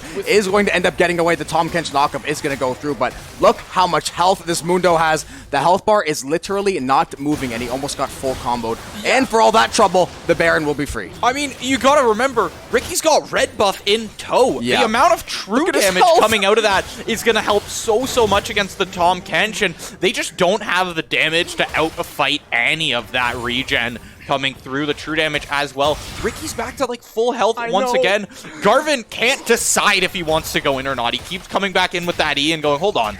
That's still a full health Mundo, and he's been able to chunk us so much. They literally probably just have to wait for that red buff to fade at this point. We're going to see 3 players start grouping up around Ricky, and they still don't know if they want to go in. We're seeing a 4K gold lead across the board here. Almost double the gold on Alonso there compared Look at the CS to Woshi Garvin coming through. CS kills everything. There's just, at this point in the game, there's nothing the Saints aren't ahead in, and it's, you know, a bit of a blunder in the first game, but we're coming back to see exactly why the Saints are the 1 seed in this tournament. I mean, there's not much to be said anymore. They pick their targets, they layer their CC, and they find that kill. Alonso in a bit of a sticky situation, but he's got the auto attacks to just fight it out and heal it out at this point. The Saints cannot be stopped. They cannot be killed. Ricky has tanked about 5 tower shots at this point, and he's still above 1,000 health.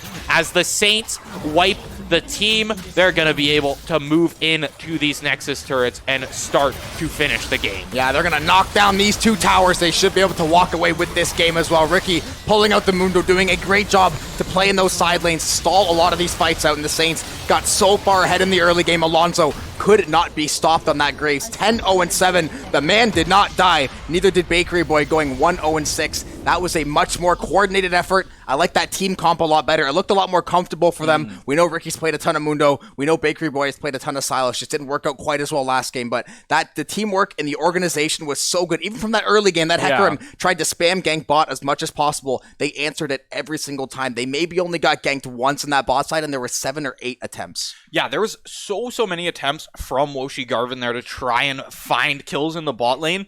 But even when the kill was found, most of the time it was traded back, whether it went to Alonso or even over to a race on the Nami. I mean, you're still putting gold onto your Nami. Gold in anywhere on the team is going to help out, especially when you're trading a kill back. But yeah, it really just it came to almost flawless play there and just stacking those gold advantages as much as the Saints could. And you could see exactly how it paid off in the end with Alonso almost double gold up on the other jungler there. And there just wasn't much to do. When you're an item and a half down, every single player on the team being an item and a half down from you, Alberta, it's just, you're not going to win the team fights, just stat-wise. Like I said, it's great that you had like the one tank, I call it Tank Kench, I guess, the one that has a lot of health to absorb, but you had the Mundo to answer, and the Graves just did so much damage. They just did way too much damage way early. He got Ravenous Hydra, I feel like at like the 11-minute mark or something like that, goes over to the shield bow. Just too much for the side of Alberta. We've had 2 very different games, very similar results, though. Domination from Alberta game 1, Saints come back, dominate game 2. With that being said, though, we will throw it to our last break of the night. Game 3 upon us, both these teams trying to avoid playing TMU tomorrow,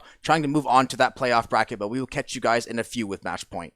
Has a little bit more AP in their hands, but an insta ignite from Ohami. Their Rock Boom gonna have to burn the cleanse and the flash. They're actually able to convert that into a kill on Leona. Alonso here to support a race coming in as the junglers start to fight it out. Great Nami bubble onto Woshi Garvin as he's gonna fall as well. Ghosh can't really run away anymore. No net available, no escape, as they just have to watch Alonso beat them down with... Because this should be theoretically like fairly even. Bakery Boy, if he's able to get in close to that Victor, definitely going to have the advantage. Alonso trying to scare this Hecarim out of the jungle. Blast Cone going to be hit though. He's going to land over there, going to get that slow. And this Hecarim is going to fall to Alonso, picking up his second kill of the game. Has an assist, got a lot of damage onto that Hecarim, taking him to about half HP. Trying to tell him, hey, listen, man, stop coming bot. We don't want to do this anymore. Listen, man, we're sick of it. There's going to be the stun from Hong Kong Clair onto Bakery Boy, the ultimate as well. Going to be following him up.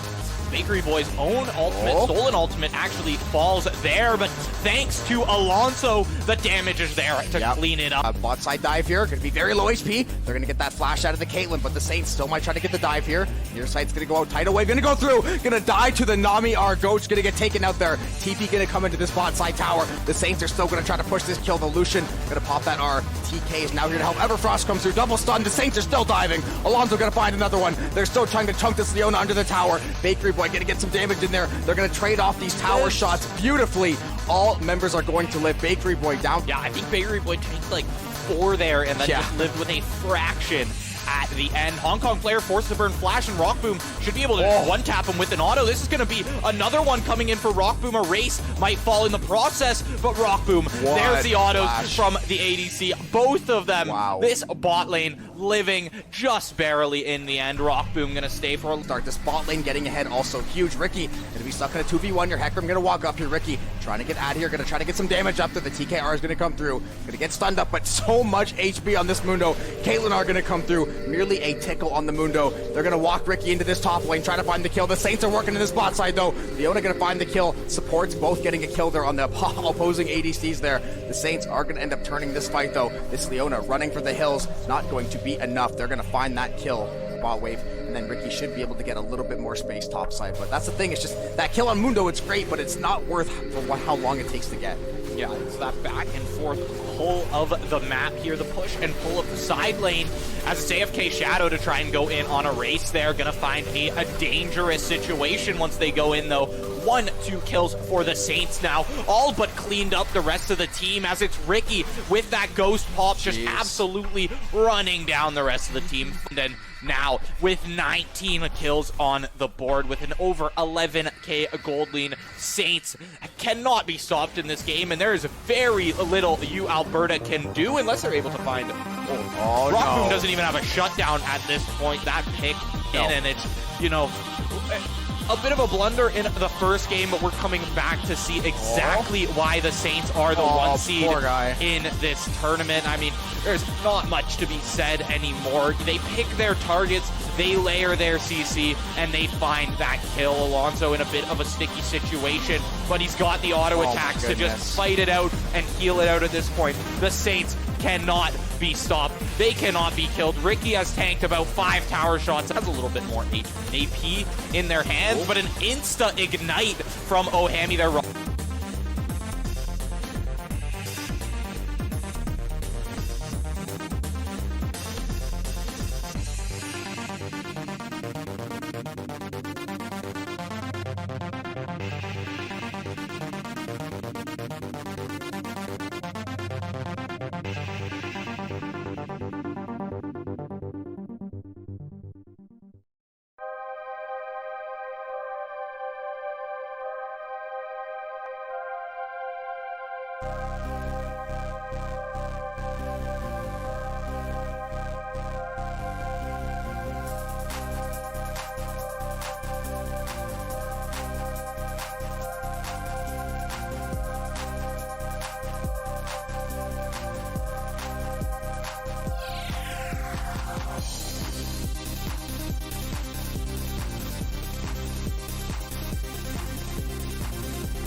And we are now back in match point on the line. Both of these teams, the Saints and University of Alberta, trade-off games, dominating fashion for Alberta game one. The Saints come back with equal vigor. They take this game too. Both these teams now fighting to make it to that playoff stage for the Canadian Esports Nationals. The loser will face off against TMU tomorrow. You want to avoid that situation at all costs. We've seen very different drafts both games. I would expect to see another probably, a lot of variation in this draft as well. Yeah, so interesting thing I kind of noticed was that the only character that actually carried over from those two games was Bakery Boy on that Silas. Everyone else was pretty well brand new faces in terms of champion, which is like kind of just, I think that encapsulates the preseason altogether. Yeah. It's just like nobody really knows what they're doing yet, but at the same time, we've got an idea of what's good, and we're just seeing what kind of puzzle pieces we can fit together here. Some of them might end up not exactly working, but, that's what the preseason is for. But at the same time, you got to stick to what works. And in game 3, I think that's going to be the main one. We see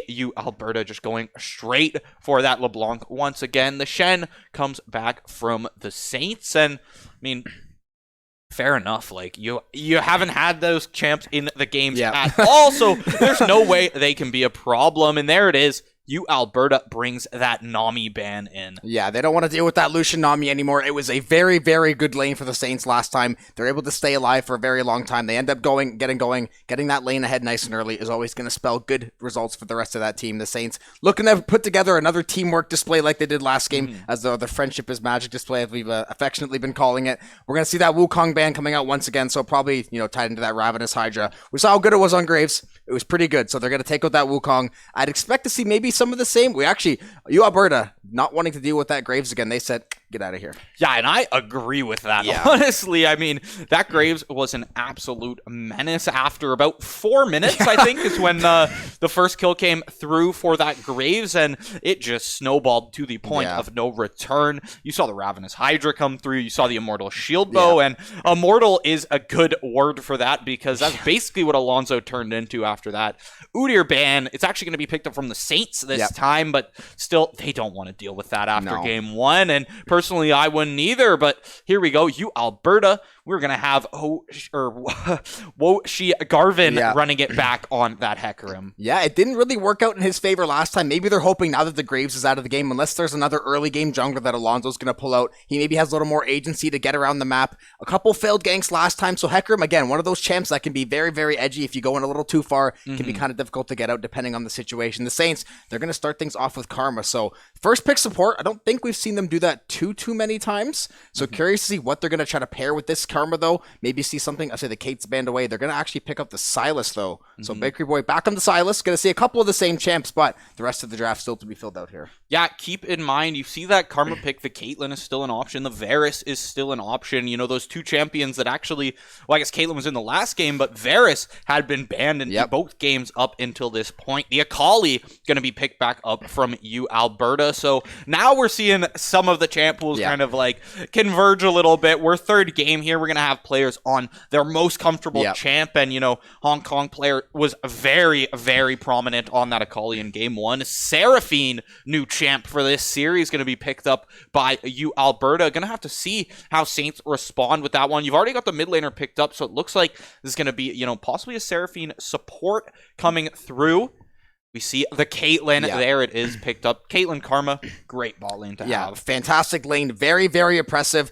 Caitlyn able to poke from such good distance. Karma has been seeing a lot more presence. She was basically the number 1 pick support for a while. Fell off a little bit, but now made her way back right into the meta. That Seraphine pick, definitely interesting. We haven't seen too much of her. We see her like here and there between, depending on what the comp dictates. So I'm curious to see what they're going to do to round out with it. The Darius ban going to come through for the Saints, so taking that away from AFK Shadow. And then they're still focused on this Olaf, which Grant, don't get me wrong, it's definitely a champ that can be very difficult to deal with, but I wouldn't say it's Ricky's strongest champ by any stretch. Not that he can't play, because he played it extremely well in game 1, but think about characters like the Jax, maybe the Aatrox, maybe something like the Dr. Mundo again if he really wants to go that route and find that value again. But they're going to take that Olaf, keep that one banned out. The Saints not wanting to deal with Yuumi, and I don't blame them, thank God. Yeah, and you're already looking at this comp right now. You've got that Seraphine. That's going to be a giant heal, giant shield, bringing that CC in as well. Adding a Yuumi on top of that, which in that situation as well would change Seraphine to that ADC position or APC position, that carry position,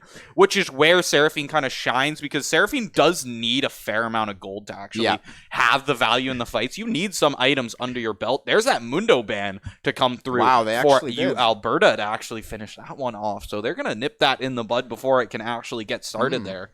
I wonder if we're gonna see the Gragas come through. I wonder, is that gonna be Gragas top or Gragas jungle? I know he's had a lot more presence in the jungle. Ricky, I think, has been playing. I think he's played a couple Gragas games in the recent memory, or like the recent past, maybe even a little bit before preseason. So that could be technically a flex pick for the Saints. We are gonna see Soraka, so doubling down on that heal. They really want to go for those Enchantress. They want to find that heal. They want to keep this Hecarim alive, it looks like at this point. But say the double heal, we haven't seen Seraphine Soraka in, I don't think, a pretty long time, to be honest. Yeah, and now we're just going to have to assume that Seraphine is going to be in that carry position there. So they are just going to double down on the Enchanters there. It's interesting to see Soraka with it. I feel like usually we'd see something like a Lux more likely. That was a big thing for a while, actually. But the last two picks to round us out, Pantheon versus Cassante. That is going to be your top lane matchup, and I believe... correct me if I'm wrong, Job, and you were on the last cast here. Is that the first time Cassante has been picked on stream? I believe so, I don't think... from the Saints or any other team. Yeah, which tells me that most likely Ricky is going to take that Cassante to the top lane. We weren't sure if the Gragas maybe was going to be a flex. It definitely had the capability. That Gragas going to go into Alonso's hands in the jungle. As we said, Gragas jungle definitely been climbing the ranks, a lot more popular. And that Cassante... very, very tricky champ to deal with, laning against it a good amount because I play a lot of top lane. He's very good at displacing people and catching people out of position. Doesn't necessarily have the highest damage output. He has a boatload of HP later in the game. His HP scales on top of itself, especially with the Heartsteel item, some of these other ways to itemize him. But he's very, very good at taking someone, literally throwing them over his head back into a tower or something like that. So he's very, very hard to gank. He's kind of hard to catch out of position. He has so much utility in that way. So definitely going to be exciting, though. He's an exciting champ to watch. Now I'm curious to see how will Ricky be able to pilot him. Yeah, I think that's going to come down to it, right? This is like a debut for the champion. We don't really know exactly how this is going to come, especially in this team style of play. I mean, you can take what you want from solo queue, but in the end, it's a different environment, right? Yeah, it is. That Pantheon matchup, too, is going to be interesting. I mean, you've got Pantheon who can... pretty much nullify damage from one side. But if that Cassante can just keep flip-flopping that character around, I mean, it doesn't matter. You throw him behind you, turn around, and then, that is pretty well, that invulnerability, kind of, the check to that from the Cassante there. But we're going to have to see how that matchup comes down to, because all these matchups are going to be pretty well fresh, right? We have to see how they are going to end up working out. And in terms of the bot lane there, the Seraphine Soraka could actually be the check to that Caitlyn, to that Karma that's just going to be constantly bullying you out of lane. We're seeing the Saints here are going to opt to grab that bot lane vision once again. We saw them do it last game and didn't really amount to anything, but it's the fact that they're taking these 5 players and just going straight for vision rather than grabbing your typical 5-point start there, as you see you Alberta doing. You got 3 players there in that top side, or I guess that'd call you more so mid, but you're covering every entrance to the jungle. We see Bulbasaur once again picked up from both junglers. I wonder if that's just the best one. I don't really know too much about these new jungle pets there, but I mean, I wonder... Uninformed opinion. I would guess if it was green, probably something to do with maybe like health regen or something, something boosted with the camps or something like that. Still have to do a little more research. There's a lot to learn in this patch. The preseason, there's always tons of info to go through, though. Especially they added 6 or 7 items, and when half the items are broken, it really, keys to learn things like that first before delving into the rest of everything. Rockboom going to be sitting in this top side tri versus Saints, as we said. Always trying to go for that bot side vision. The top lane matchup, though, is the one that intrigues me the most. One that we have not seen. Pantheon top 2, not like the most uncommon pick, but definitely not something that we see super consistently, especially not super recently. Maybe with the new having more HP and more availability, we could see that Pantheon show up more on that top side. But now both teams going to get the game started here. Match point. Both of these teams have a lot on the line, and we've seen 2 very drastically different games played out pretty much the same way. So who knows what Game 3 will have in store. Yeah, and it's AFK Shadow to go for a little bit of a level 1 skirmish there in the Tri-Bush. Just going to chunk a little bit of health off of Ricky. Actually winning up that trade, even with the grasp in the hands of Ricky, but he's not able to proc that. We see some trades coming down bot lane. Right now going in favor of Rockboom and Erase, but that could flip on a dime. This Soraka poke is going to be hard to deal with, especially with all that healing coming through. But I think this is going to be a very poke-heavy and a very back-and-forth bot lane. I think we're going to see a lot of recalls forced to come through just from this sheer poke. You've seen multiple empowered Qs come out from Erase at this point. Oh, Hammy's Qs are nothing to be scoffed at. You see that big chunk. That provides healing as well. A little bit of regen to the Soraka themselves. So it's just going to be a very back-and-forth lane there. I think mid lane could end up being a little bit more stagnant once again, but this is the matchup we're looking at. Yeah, Ricky going to get pushed up here just a little bit on that top side. This mid lane matchup, though, as we said, it's one we've seen countless times. Bakery Boy knows how to navigate it. I mean, hell, we've seen it this series already come out. Both players have gotten the edge both times. Ricky trying to get this knock up here, going to get that little shield up there. Pantheon going to try to put that early aggression on. Not let Ricky get as much prio as he had last game. Ricky pretty much did whatever he wanted last game in that top side. Going to dodge that skill shot and will shadow as well. So going to get the early advantage on Ricky. Keep some of that CS down. Cassante definitely going to play later into the game when he starts to get that really big HP pool. That's when he's going to really start to shine, especially in these team fights, especially around these objectives. It's kind of like a mini Poppy R where you can kind of just chuck the jungler out of the pit, make him try to reset or make some kind of secondary play to actually go for those objectives. But Pantheon, always a little bit tricky to deal with, too. You don't really have that kill angle on him, especially with Cassante early game. Just a little bit tricky to deal with. Yeah, and I mean, it's also early game Pantheon. You got to think about that as well. You're getting empowered abilities, which not a lot of characters have access to, and Pantheon is always just one of those characters that you really have to respect in the lane, because in the end, it's Pantheon. You know, he's got, execute damage on his Qs. He's got stuns off of his Ws. So many options he can get in, just engage and then kill pressure as well. So Ricky taking the safe route back at level 2, come back, don't lose any of those minions off the TP, and it's Bakery Boy to get ganked on first. Flash Ignite is going to have to come out, or Flash from Bakery Boy, Ignite from Hong Kong Clair there, but Bakery Boy going to live in the end. Yeah, just going to have to waste one summoner spell for one summoner spell, so not going to be the end of the world. They're going to turn their attention to this bot side, though. Exhaust going to go through the root, going to land as well. Erase trying to escape with his life, going to get away with 1 HP. The Greg is showing a bot side. The Hecarim is here, though. Erase going to get that spell shield up, trying to get this Hecarim caught in the alcove here. Woshi is going to find that kill, though. They might be able to turn this kill and find the kill. Rockboom is going to flash, finds the kill onto the Hecarim. This Soraka left to her own devices. Alonso not done with this fight, though, trying to find that damage. Might be able to actually find this kill. Not wanting to risk tanking those tower shots, though. Going to be the smart decision. Maybe forced out recall from Soraka. Get this wave back in order for the Saints, and at least they got that pick out of it. Yeah, Rockboom actually misses the cannon there right at the end. -1. But either way, 2-0 on Rockboom Caitlyn at 5 minutes into the game is genuinely terrifying. We've seen how much Rockboom, just how well they can convert leads in this game, especially on this champion. And, with no kill coming through off of that mid gank, and then Woshi Garvin actually falling. It's also going to give Alonso just a little bit more time to grab his own lead, although the 1 kill on Garvin is definitely going to help keep those gold leads even. Yeah, and they got that ghost burned off that Hecarim as well, so a little bit less utility to kind of get around the map there. And look, you're immediately going to see Karma is already going for that anti-heal, playing into Seraphine Soraka. There is only one way to play. Going to get that early Morellonomicon, try to get the anti-heal going. Try to stop that lane. That's the thing with Rockboom too. Seraphine's going to scale very, very well, but Caitlyn that gets fed in the head, especially in Rockboom's hands, I don't care how much you scale, he's going to find some way to win out those trades. You see how aggressive he played in that early game, and even though it might look like the poke is close back and forth, he always seems to find a way to get the winning trade, and he does have that blue buff on him right now as well, so that's definitely going to help him out.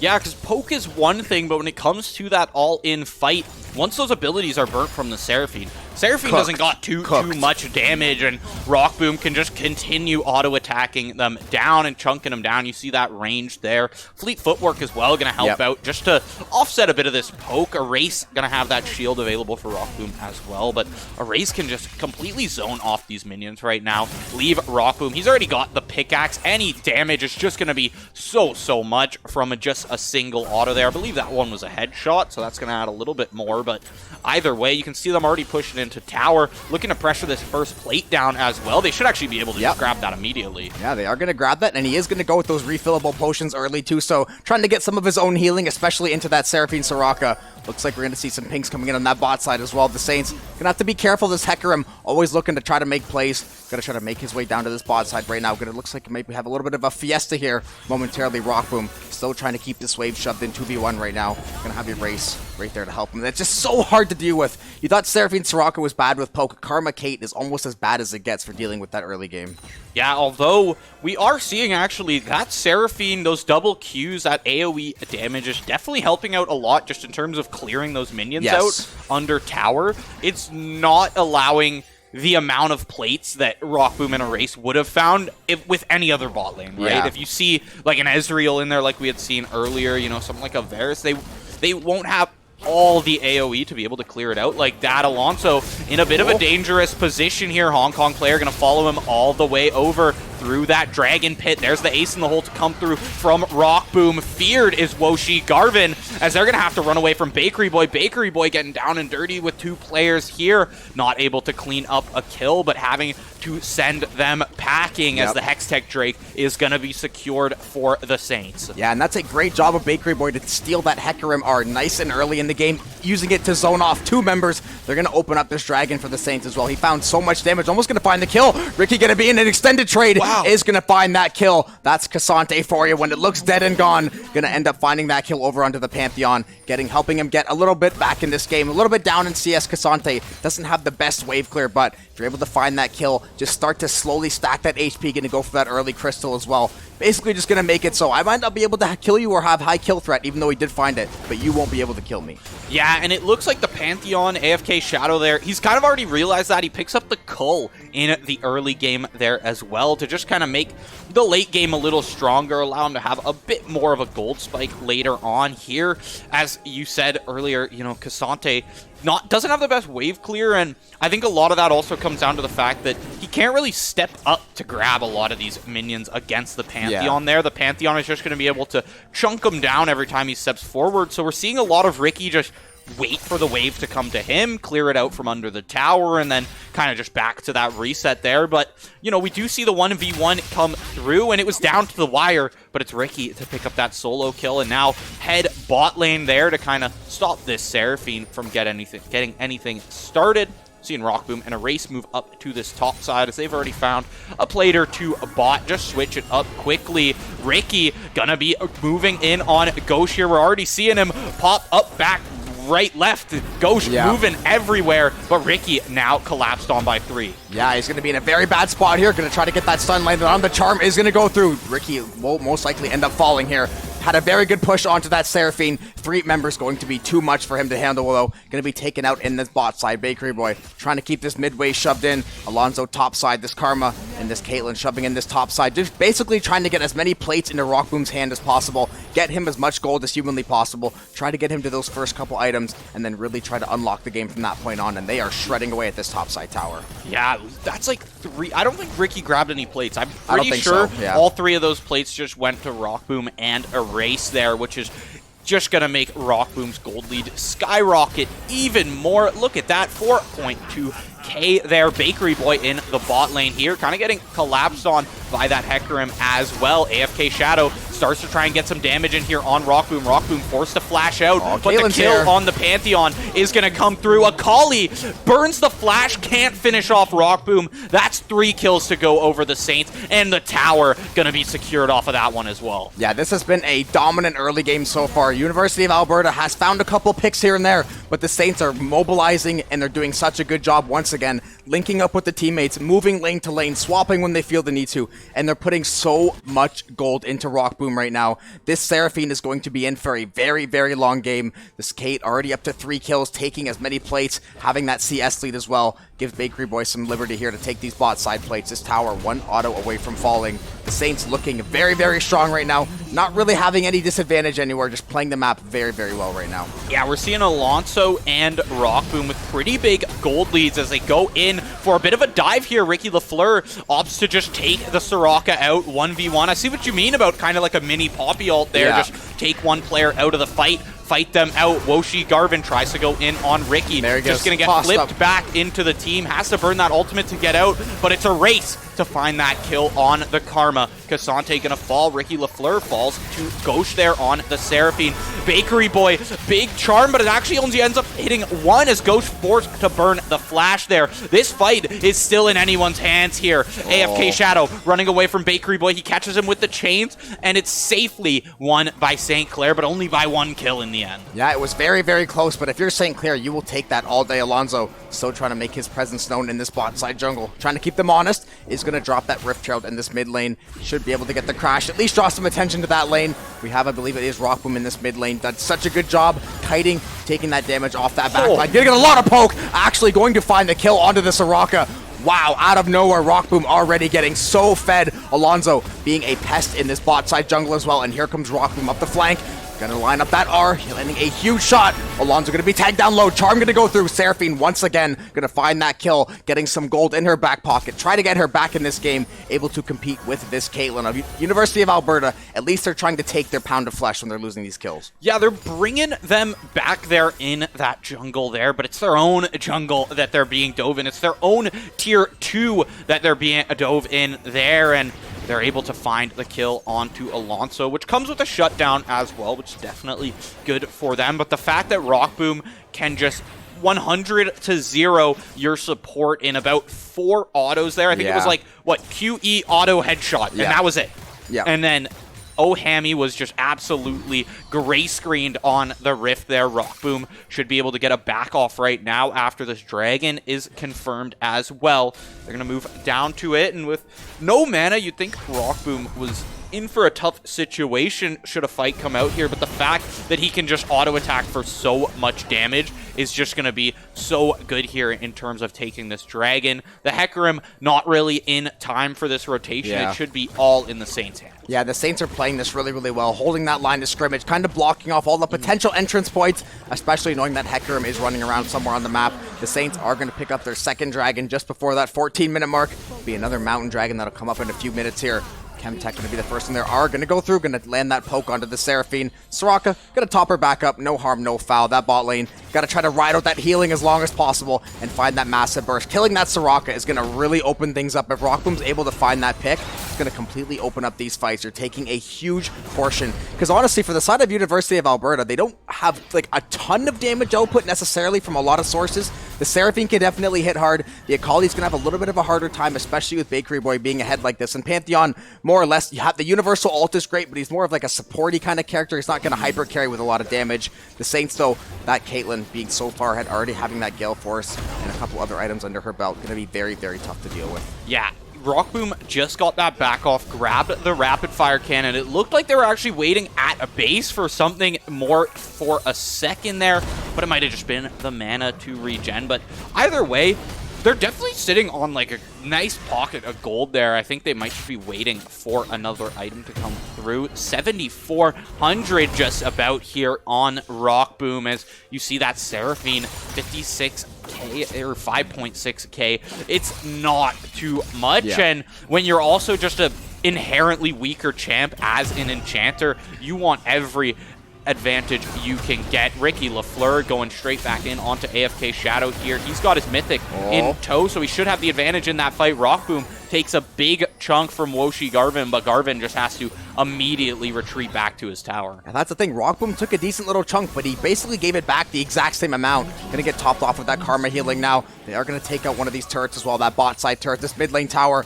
very close to falling as well. The Saints are trying to put that pressure. They put that red buff over onto Rockboom as well. And that is the one tricky thing, trying to rush, like trying to pry with this Seraphine. She has such good wave clear, especially as she gets a little more damage under her belt. Caitlyn gonna line up that R, gonna chunk down Hong Kong there. Not gonna find that kill, but still being a presence all over the Rift right now, maximizing his range, not letting University of Alberta walk up whatsoever, which gives Alonso the ability to just keep farming away at these enemy jungle camps. Gets this bot side shot pushed in just like that Bakery Boy. Gonna try to go all in there, gonna land some damage, but gonna get out of the range of those tower shots. The Saints, though, they're gonna still work at this bot side tower. Pantheon gonna R in, though, try to get the knock up here. Bakery Boy trying to find the damage out here. Race is gonna get that Ignite procced on him. They're gonna steal that ultimate away. Alonso trying to go in this mid lane as well. Gonna dodge the charm. Rockboom still there to keep autoing away here. This is Soraka trying to help out as much as she can. Rockboom, though, gonna be able to chunk away at this Seraphine and is going to find that kill. Rockboom 5-0-1 on this game so far, playing absolutely beautifully. Ricky putting a lot of pressure on this bot side as well. This is the Saints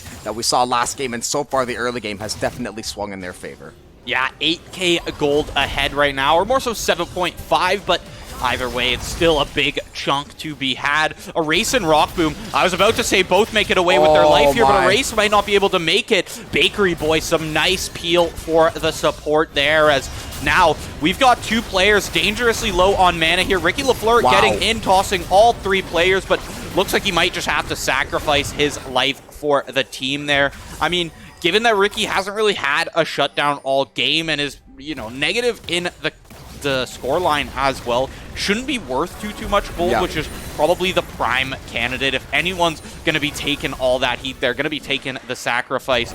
It's Ricky. He's also just being a tankier champ. We'll be able to just stall out a little bit more, and you never know. He maybe had been able to find one there if it wasn't 4 players he was up against, but Bakery Boy can't cancel that back at the last second. Alonso still free reign of both jungles here.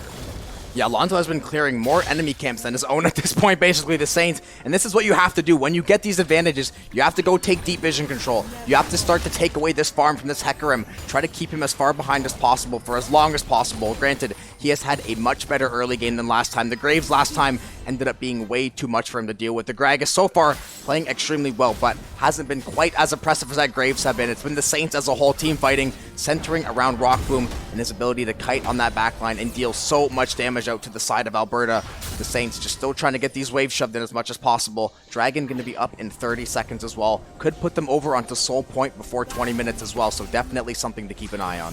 Yeah, I mean, right now, just Rockboom is such a threat. 3 items down now, both Stormrazor and Rapid Fire. So any empowered auto off of that movement, it's going to proc Stormrazor, it's going to proc Rapid Fire, and it's going to proc Fleet Footwork. So you're getting sustain, you're slowing the enemy, and you're getting extra range and magic damage on top of that. Exactly what you want on a champion like Caitlyn, who's going to be constantly moving around in the backline and just peppering this team with auto attacks. You can see even able to just shoot over the wall there. Classic Caitlyn thing to come through. In the bot lane, however, Bakery Boy gonna engage onto Hong Kong player, chunks him down to about half before Hong Kong player decides to run away there out of the Shroud. It's going to be 4-on-3 here under this turret. The minions are cleared out. Rockboom, big chunk onto Ohammy at the end of that one. 50% health in one shot there. Rockboom still trying to chip away at this tower, not trying to pry out those tower shots. So the Hecarim and the Seraphine still sitting back, trying to defend this tower as much as possible. They're going to send one around that backside as well. Bakery Boy, though, is perfectly lined up. The Pantheon are going to come through, and the Seraphine Charm going to come through. Not going to find anything, though, and the Saints should be able to actually turn this fight. They're going to find a whole lot of damage. Not going to be able to find a kill quite yet, though. Alberta, it's just a little bit too tanky, too much healing for that Seraphine and that Soraka, but the Saints still trying to chip away at this bot side. 5v4, but look here, Ricky LaFleur, good old-fashioned split push. 4 members drawing attention to that bot side, and Ricky just hacking away at these base turrets. Yeah, and the funny thing is, too, we're almost like back to game 1 where Saints are having a tough time killing a lot of members of U Alberta, but instead of just having tankiness and sustain, this time it's just straight sustain. Hong Kong player falls to Rockboom there, making him 6-0. Rockboom looking to pad the stats a little more in this fight. Dangerously low, but still playing in that back line. There's the engage off of Alonso. Gonna take out that support as well. 2 players down from the side of U Alberta, and they gotta start picking their fights carefully now, as one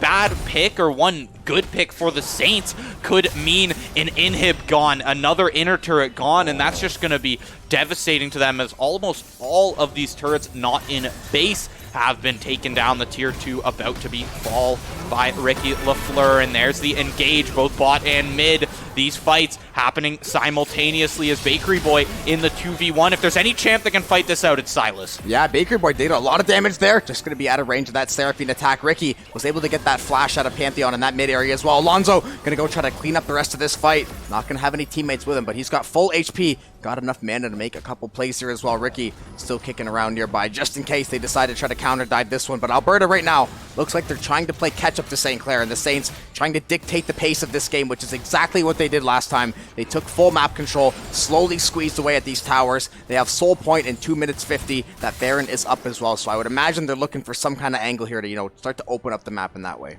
Yeah, Rockboom Caitlyn about to hit 12k gold. Just an absolute gap here in the bot lane. You're seeing also that Karma been involved with more kills, got a little bit more gold on the board as well. Cool thing to note is that Karma actually got futures market there. Yeah, I was going to say. Currently in the negative gold range there, which is always funny to see. But Rockboom, 1v4. This is a bad position for Rockboom. Fancy footwork, going to dodge that charm from the Seraphine, but it's not good enough. You got no team to back you up there, Rockboom. You're going to lose that shutdown. And even after dropping the 700 gold shutdown, still got 300 to their name, which is a funny one to see as well. Ricky Lafleur, a nice little combo there with Alonso, going to be finding that first kill, but both of these tanks can't really fight this one out, not without Rockboom there for the damage. Luckily, you've got the whole side of you, Alberta top side. You're able to find these kills as well. Ricky getting deep in there, unstoppable, able to find one, finds the second, keeps running him down. Keep in mind, Bakery Boy on that bot side, chunking down that bot turret as well. Should be able to find an inhibitor to come through with these long death timers on you, Alberta, and the only player up being that Soraka. Gragas and Cassante are actually a nasty combo. You can essentially throw people back and forth like it is a game of pinball. You can throw people all over the map. Gragas throwing it back into Ricky. Ricky throwing him even further back into the back line. There's so much you can do with these two champions together. They have synergized extremely well. Alonso up to 3-1-10. Ricky getting that positive KDA now. The Saints are going to take this Baron as well. They have shoved in every wave into those bases. And if I know the Saints, they're going to take this Baron and they're going to try to find some kind of win angle. They're going to try to force a fight or something. Although I wouldn't be surprised if maybe they played a little bit safe, but they definitely have a huge advantage. They're going to get Baron. Soul is up in 50 seconds as well. And it's going to be hard for Alberta to contest that. Yeah, I thought they weren't going to have enough damage in that, that Ricky Alonso fight to come through there, but also just realized that Alonso is up at 9 stacks on the Dark Seal, about to build into that Rabadons as well. You see the 2 needlessly large rods there, but it's needed in this game as you're going to want all that ability power you can get, especially when you're in a fight without Rockboom, right? You need some kind of damage. So having a Gragas that can, one-shot just about anyone on the team, regardless, tank, bruiser, or whatnot, regardless of the build, Akali being a bit of a chunkier build this time as well, still not going to do too much. Bakery Boy getting in there, forcing Garvin to use the ult. There's a bit of a split up on the team from Alonso's ult as well. Bakery Boy hits the chain and is going to flash out of there, however. Yeah, Ricky caught on the spot side, though, has a lot of members, is going to end up getting away, though, trying to keep his life, kind of stay alive here. Going to go right back in for the engage, is going to find that kill the Saints. They're going to try to go marching here. Ricky still trying to go away, going to dodge that Seraphine R as well. Cooldown's going to be in abundance for Alberta. The Saints looking for these picks. Exhaust going to go through on Alonso. Not going to be enough. He finds the kill. 2 inhibitors are going to fall. And in all likelihood, the Saints are going to crash these towers and end up busting up this Nexus. They are shoving Alberta back into the fountain. Ricky is throwing people left and right. They're going to clean up Alberta. It's going to be an ace, and they're going to crash out this space. They're going to win Game 3, send Alberta to play TMU tomorrow, and they will advance to the playoff stage in the Esports Canadian Nationals. Yeah, after a rough first game, Saints come back with 2 straight domination wins here on the Rift, and it all came down in the end to strong play from Alonso, strong play from that bot lane, Rockboom, Caitlyn. I mean, at this point, I think every team needs to permaban that champ against the Saints here. Rockboom, I haven't seen him have a bad game on Caitlyn yet. I don't think so either. Varus and Caitlyn, I don't really think we've seen him have a bad game, and that was kind of the thing with that Seraphine Soraka lane. It can do a lot of damage, but if you get behind, you are extremely squishy. Caitlyn, we saw Rockboom was taking 50% of the health from Soraka and Seraphine, and then once Soraka's healing was out of that fight, they didn't really have any extra layers of anything to kind of keep those fights going. When you're fighting against Gragas and Cassante, you better be able to fight for a long time, and once those cooldowns hit for those enchanters, you're kind of stuck in no man's land, praying and hoping that you're able to dodge a skill shot or someone's able to come help, but unfortunately, there was way too much damage on the side of the Saints there. Yeah, damage was off the charts there, and I'm sure Rockboom was topping the damage charts in the end. But either way, Saints finishing it off very convincingly. 2-1 fashion in the end of the series. We got to see Cassante come out, Giga Chad Lil Nas come out in the end. I mean, they definitely designed the champ after him. I mean, he designed that champ himself. I was going to say, you can't convince me otherwise. But either way, we're getting ready to wrap up here tonight. It's been a late one for all of us viewers here into the Eastern time zone. And yeah, that's going to be just about it for us. Because of this, Saints moving on to that playoff bracket. There will be no broadcast tomorrow night, so we get to take nice Friday off here. But we're going to be back for a long day on Saturday where we've got off-sea. That's going to be the high school league, or I guess, or all kind of... grade school, middle school, high school, middle school, grade school, and we are going to have Rocket League finals for all of those brackets there as well. That'll be a great change of pace from a lot of the collegiate esports we get on this channel. Yeah, a lot of the same faces. Nice to see fresh new faces to esports, whether it's middle school, grade school, high school, either way. And then Sunday, barring if the Saints teams are able to make it in there, we will have Championship Sunday broadcast, especially depending on what other schools maybe want to stream it, depending on who gets in. But, you know, having our hopes here, we would expect hopefully at least one of our teams to be in there. So planning for that on Sunday. But like you said, it is getting very late, even for the West Coasters in Alberta now. It's getting a little late for them as well. So we will take the time to wrap things up. Thank you to Ryan and Dan holding things down on the back line for us, making us look a little better than we probably actually are. But of course, we thank everybody for tuning in. Thank you so much, and go have a great rest of your night.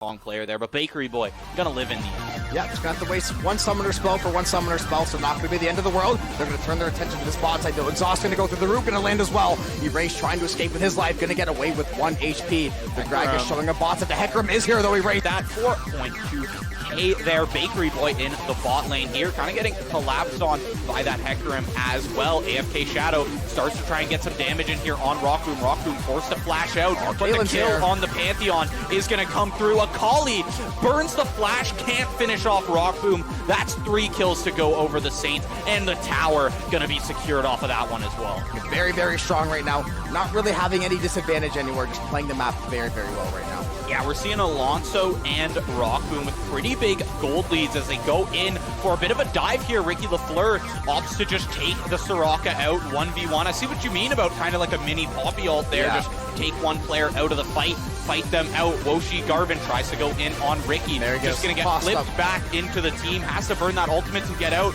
but it's a race to find that kill on the Karma. That Rip Trout in this mid lane should be able to get the crash. At least draw some attention to that lane. We have, I believe it is Rockboom in this mid lane. Done such a good job hiding, taking that damage off that back line. Getting a lot of poke. Actually going to find the kill onto the Soraka.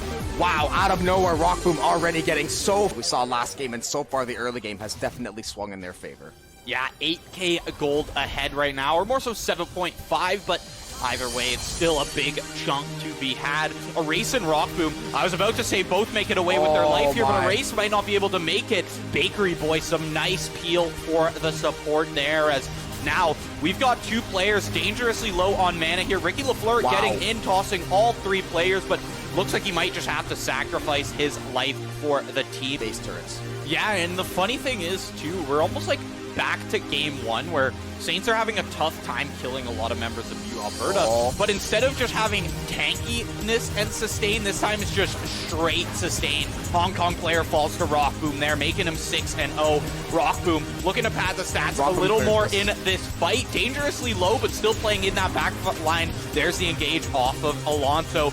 Got 300 to their name, which is a funny one to see as well. Ricky Lafleur, a nice little combo there with Alonso. Going to be finding that first kill, but both of these tanks can't really fight this one out, not without Rockboom there for the damage. Luckily, you've got the whole side of Alberta top side. You're able to find these kills as well. Ricky getting deep in there, unstoppable, able to find one. Finds the second, keeps running him down. Keep in mind, Bakery Boy on that bot side, chunking down that bot turret. His life will kind of stay alive here. Gonna go right back in for the engage, is gonna find that kill the Saints. They're gonna try to go marching here. Ricky still trying to go away. Gonna dodge that Seraphine R as well. Cooldown's gonna be in abundance for Alberta. The Saints looking for these picks. Exhaust gonna go through on Alonso, not gonna be enough. He finds the kill. 2 inhibitors are gonna fall, and in all likelihood, the Saints are gonna crash these towers and end up busting up this Nexus. They are shoving Alberta back into the fountain. Ricky is throwing people left and right. They're gonna clean up Alberta. It's gonna be an ace, and they're gonna crash out this base. Long player there, but Bakery Boy